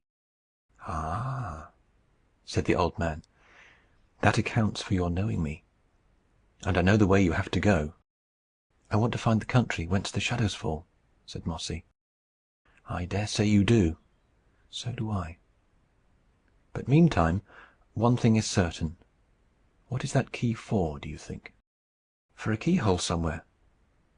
But I don't know why I keep it. I never could find the keyhole. And I have lived a good while, I believe," said Mossy sadly. "I'm not sure that I'm not old. I know my feet ache." "Do they?" said the old man, as if he really meant to ask the question, and Mossy, who was still lying in the bath, watched his feet for a moment before he replied, "No, they do not. Perhaps I am not old either. Get up and look at yourself in the water." He rose and looked at himself in the water. and there was not a grey hair on his head or a wrinkle on his skin. "You have tasted of death now," said the old man. "Is it good?" "It is good," said Mossy. "It is better than life." "No," said the old man. "It is only more life. Your feet will make no holes in the water now." "What do you mean?" "I will show you that presently." They returned to the outer cave, and sat and talked together for a long time. At length the Old Man of the Sea rose, and said to Mossy, "Follow me." He led him up the stair again, and opened another door. They stood on the level of the raging sea, looking towards the east. Across the waste of waters, against the bosom of a fierce black cloud, stood the foot of a rainbow, glowing in the dark. "This indeed is my way," said Mossy, as soon as he saw the rainbow, and stepped out upon the sea. His feet made no holes in the water. He fought the wind, and climbed the waves, and went on towards the rainbow. The storm died away. A lovely day and a lovelier night followed. A cool wind blew over the wide plain of the quiet ocean, and still Mossy journeyed eastward. But the rainbow had vanished with the storm. Day after day he held on, and he thought he had no guide. He did not see how a shining fish under the water directed his steps. He crossed the sea, and came to a great precipice of rock, up which he could discover but one path. Nor did this lead him farther than half-way up the rock, where it ended on a platform. Here he stood and pondered. It could not be that the way stopped here, else what was the path for? It was a rough path, not very plain, yet certainly a path. He examined the face of the rock. It was smooth as glass, but as his eyes kept roving hopelessly over it, something glittered, and he caught sight of a row of small sapphires. They bordered a little hole in the rock. "The keyhole!" he cried. He tried the key. It fitted. It turned. A great clang and clash, as of iron bolts on huge brazen cauldrons, echoed thunderously within. He drew out the key. The rock in front of him began to fall. He retreated from it as far as the breadth of the platform would allow. A great slab fell at his feet. In front was still the solid rock, with this one slab fallen forward out of it, but the moment he stepped upon it, a second fell, just short of the first, making the next step of a stair, which thus kept dropping itself before him as he ascended into the heart of the precipice. It led him into a hall fit for such an approach, irregular and rude in formation, but floor, sides, pillars, and vaulted roof, all one mass of shining stones of every colour that light can show. In the centre stood 7 columns, ranged from red to violet, and on the pedestal of one of them sat a woman, motionless, with her face bowed upon her knees. 7 years had she sat there waiting. She lifted her head as Mossy drew near. It was Tangle. Her hair had grown to her feet, and was rippled like the windless sea on broad sands. Her face was beautiful, like her grandmother's, and as still and peaceful as that of the Old Man of the Fire. Her form was tall and noble, yet Mossy knew her at once. "How beautiful you are, Tangle!" he said, in delight and astonishment. "Am I?" she returned. "Oh, I have waited for you so long! But you are like the Old Man of the Sea. No, you are like the Old Man of the Earth. No, you are like the oldest man of all. You are like them all. And yet you are my own old Mossy. How did you come here? What did you do after I lost you? Did you find the keyhole? Have you got the key still?" She had 100 questions to ask him, and he 100 more to ask her. They told each other all their adventures, and were as happy as man and woman could be, for they were younger and better, and stronger and wiser than they had ever been before. It began to grow dark, and they wanted more than ever to reach the country whence the shadows fall, so they looked about them for a way out of the cave.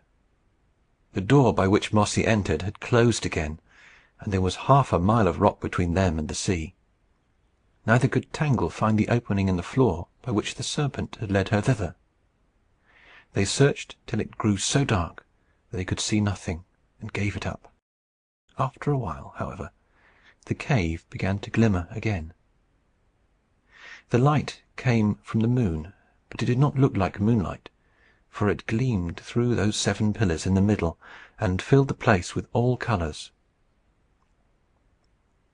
And now Mossy saw that there was a pillar beside the red one, which he had not observed before, and it was of the same new colour that he had seen in the rainbow when he saw it first in the fairy forest. And on it he saw a sparkle of blue. It was the sapphires round the keyhole. He took his key. It turned in the lock to the sound of Aeolian music. A door opened upon slow hinges and disclosed a winding stair within. The key vanished from his fingers. Tangle went up. Mossy followed. The door closed behind them. They climbed out of the earth, and, still climbing, rose above it. They were in the rainbow.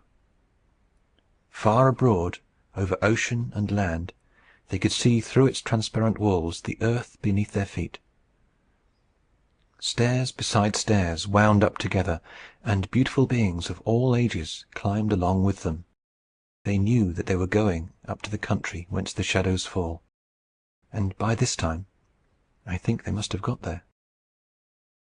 If you liked the video, put a like, subscribe to the channel, and click on the bell to not miss our new videos.